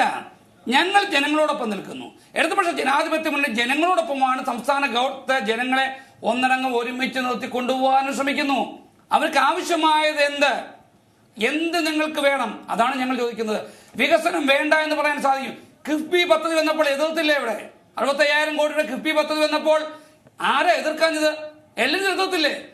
അപ്പോൾ സ്വാഭാവികമായിട്ട് ഏത് പദ്ധതി വന്നാലും അതിനെ എതിർക്കുക എന്ന വലതുപക്ഷത്തിന്റെയും ഒപ്പം BJPയുടെയും നയങ്ങളെ ചെറുത്ത് തോൽപ്പിക്കുക തന്നെ ചെയ്യും. ഇവിടുത്തെ പുതിയ തലമുറ അവർക്ക് ഫാസ്റ്റായിട്ട് അവർക്ക് നിമിഷങ്ങൾക്ക് ഉള്ളിൽ ജീവിതം മുന്നോട്ട് കൊണ്ടുപോകേണ്ട സാഹചര്യമുണ്ട്. പണ്ട് പ്രിയപ്പെട്ട നമ്മുടെ ഷാജഹാനൊന്നും ജീവിച്ചിരുന്ന കാലഘട്ടമല്ല, പുതിയ കാലഘട്ടം. 2 സെക്കൻഡിൽ എന്ത് നടക്കാൻ സാധിക്കുന്നു എന്നുള്ളതാണ്. പണ്ട് 1 വർഷം കൊണ്ട് അല്ലെങ്കിൽ 1 മാസം കൊണ്ട് നടത്തിയത് 24 മണിക്കൂർ കൊണ്ട് നടത്താൻ പറ്റുമോ എന്നുള്ളതാണ് ഇവിടുത്തെ ചോദ്യം. ആ പുതിയ തലമുറ ഇടതുപക്ഷത്തോടൊപ്പം നിൽക്കുമെന്നുള്ളതിൽ യാതൊരു സംശയമില്ല. ഞാൻ അതാണ് പറഞ്ഞത്. രാഷ്ട്രീയം തന്നെയാണ്. രാഷ്ട്രീയം പറയാൻ ഞങ്ങൾ ആഗ്രഹിക്കുന്നു. രാഷ്ട്രീയപരമായി ഇതിനെ നേരിടുവാൻ ഞങ്ങൾ ആഗ്രഹിക്കുന്നു. ഒരു രാഷ്ട്രീയ നേതാവിനെ ഈ തെരഞ്ഞെടുപ്പിൽ മത്സരിപ്പിക്കുവാൻ ഞങ്ങൾ ആഗ്രഹിക്കുന്നു. ഞങ്ങൾ പ്രിയപ്പെട്ട ഷാജഹാൻ കഴിഞ്ഞ തെരഞ്ഞെടുപ്പിന് മുന്നേ ഞങ്ങൾ 5 കൊല്ലം പൂർത്തിയാക്കി വീണ്ടും തെരഞ്ഞെടുപ്പിനെ നിന്നപ്പോൾ അദ്ദേഹം ചാനൽ ചർച്ചകളിൽ വന്ന് ഞങ്ങൾ ഇടതുപക്ഷത്തെ ആക്ഷേപിച്ചു. സമീപിച്ചതെല്ലാം ഞങ്ങളിലുണ്ട്. ഈ കേരള വിഷയത്തില് ശ്രീ ആയൂർ ബിജു, കേരള വിഷയത്തിൽ ജോസ് കെ മാണിയുടെ അതേ നിലപാട് തന്നെയാണോ താങ്കൾ പറയുന്നത്? കേരള കോൺഗ്രസ് പാർട്ടിയുടെ നിലപാട് തന്നെ ജോസ് കെ മാണിയുടെ ജനാധിപത്യങ്ങളുടെ നിലപാട് തന്നെയാണ് ജോസ് കെ മാണിക്ക്. ഒരു വ്യത്യാസവുമില്ല. അതിനോടൊപ്പം തന്നെയാണ് ഞാൻ. അല്ല, നേരത്തെ ശ്രീ കെ എം ഷാജഹാൻ സൂചിപ്പിച്ചത് അതിൽ കുറച്ച് ആലോചിക്കാനുണ്ട് എന്നത് അടക്കം ഒരു പ്രസ്താവന വന്നിരിക്കുന്നു എന്നത് പറഞ്ഞതുകൊണ്ടാണ് ഞാൻ അത് ചോദിച്ചത്. അല്ലല്ല, കേരളയുമായി ബന്ധപ്പെട്ട് അദ്ദേഹം പറഞ്ഞിട്ടില്ല. മദ്യനയം വന്നപ്പോഴാണ് അദ്ദേഹം പറഞ്ഞത് ചില ആശങ്കയുണ്ടെന്ന് പറഞ്ഞത് മദ്യനയത്തിലാണ്. അദ്ദേഹം കാണാനിട്ടാണ് കേരളയിൽ ആശങ്കയുണ്ടെന്ന് അദ്ദേഹം CPM അല്ല, CPI അല്ല, ഇടതുപക്ഷ ജനാധിപത്യമുണ്ട് പ്രകടന പത്രികയിൽ വ്യക്തമാക്കിയിട്ടുള്ളതാണ്. അത് തന്നെയാണ് ഞങ്ങൾ നടപ്പിലാക്കിയത്. പിന്നെ എങ്ങനെയാണ് ഒരു കേരള കോൺഗ്രസ് പാർട്ടി പോലുള്ള പാർട്ടിയുടെ ചെയർമാൻ അതിനെ എതിർക്കുന്നത്? ഞങ്ങളുടെ പാർട്ടിക്ക് അങ്ങനെ അഭിപ്രായ വ്യത്യാസമില്ല. ഞങ്ങൾ ഇടതുപക്ഷത്തോടൊപ്പം, ഇടതുപക്ഷ ജനാധിപത്യങ്ങളോടൊപ്പം, നയങ്ങൾക്കൊപ്പം തന്നെയാണ്. ഏതായാലും എല്ലാ മുന്നണികളും തികഞ്ഞ ആത്മവിശ്വാസത്തിൽ തന്നെയാണ്. പ്രത്യേകിച്ച് ഇടതുമുന്നണി വലിയ ആത്മവിശ്വാസത്തോടെ മുന്നോട്ട് പോകുന്നു. കാരണം സെഞ്ചുറി അടിക്കുമെന്നുള്ള ഒരു പ്രഖ്യാപനം തന്നെയാണ് നടത്തിയിരിക്കുന്നത്. കോൺഗ്രസിനെ സംബന്ധിച്ചിടത്തോളം സുധാകരനും അതോടൊപ്പം തന്നെ സതീശനുമൊക്കെ വന്നതിന് ശേഷം കേഡർ സംവിധാനത്തിലേക്ക് പാർട്ടിയെ ഉയർത്തുമെന്ന് പറയുന്നു. അത് മാത്രമല്ല, കോൺഗ്രസ് സ്ഥാനാർത്ഥി തർക്കങ്ങളില്ലാതെ, വലിയ തർക്കങ്ങളില്ലാതെ കോൺഗ്രസ് സ്ഥാനാർത്ഥിയെ പ്രഖ്യാപിക്കപ്പെടുന്നു. അതോടൊപ്പം തന്നെ BJPയും വലിയ ആത്മവിശ്വാസത്തിൽ തന്നെയാണ്. സിന്ധുമോളും എൻ രാധാകൃഷ്ണനുമൊക്കെ BJP സ്ഥാനാർത്ഥികളായി പരിഗണിക്കപ്പെടുന്നു. ഒപ്പം ബദൽ ആയി ആം ആദ്മിയും 2020 ഉണ്ട്. അതുകൊണ്ട് തന്നെ ഈ ഒരു മത്സരം വലിയ ആവേശം നിറഞ്ഞു തന്നെയായിരിക്കും. അതുതന്നെയാണ് ഇന്ന് ഡിബേറ്റ് ചർച്ച ചെയ്തത്. ഈ ചർച്ചയിൽ എന്നോടൊപ്പം advocate K M Shajahan, Congress നേതാവ് A ഷുക്കൂർ, ഇടത് പ്രതിനിധി ആയൂർ ബിജു, BJP പ്രതിനിധി P കൃഷ്ണദാസ് എന്നിവരാണ് അതിഥികളായി പങ്കെടുത്തത്. എല്ലാവർക്കും നന്ദി. ചർച്ച സജീവമാക്കിയതിന്. നാളെ മറ്റൊരു വിഷയവുമായി വീണ്ടും കാണാം. നമസ്കാരം.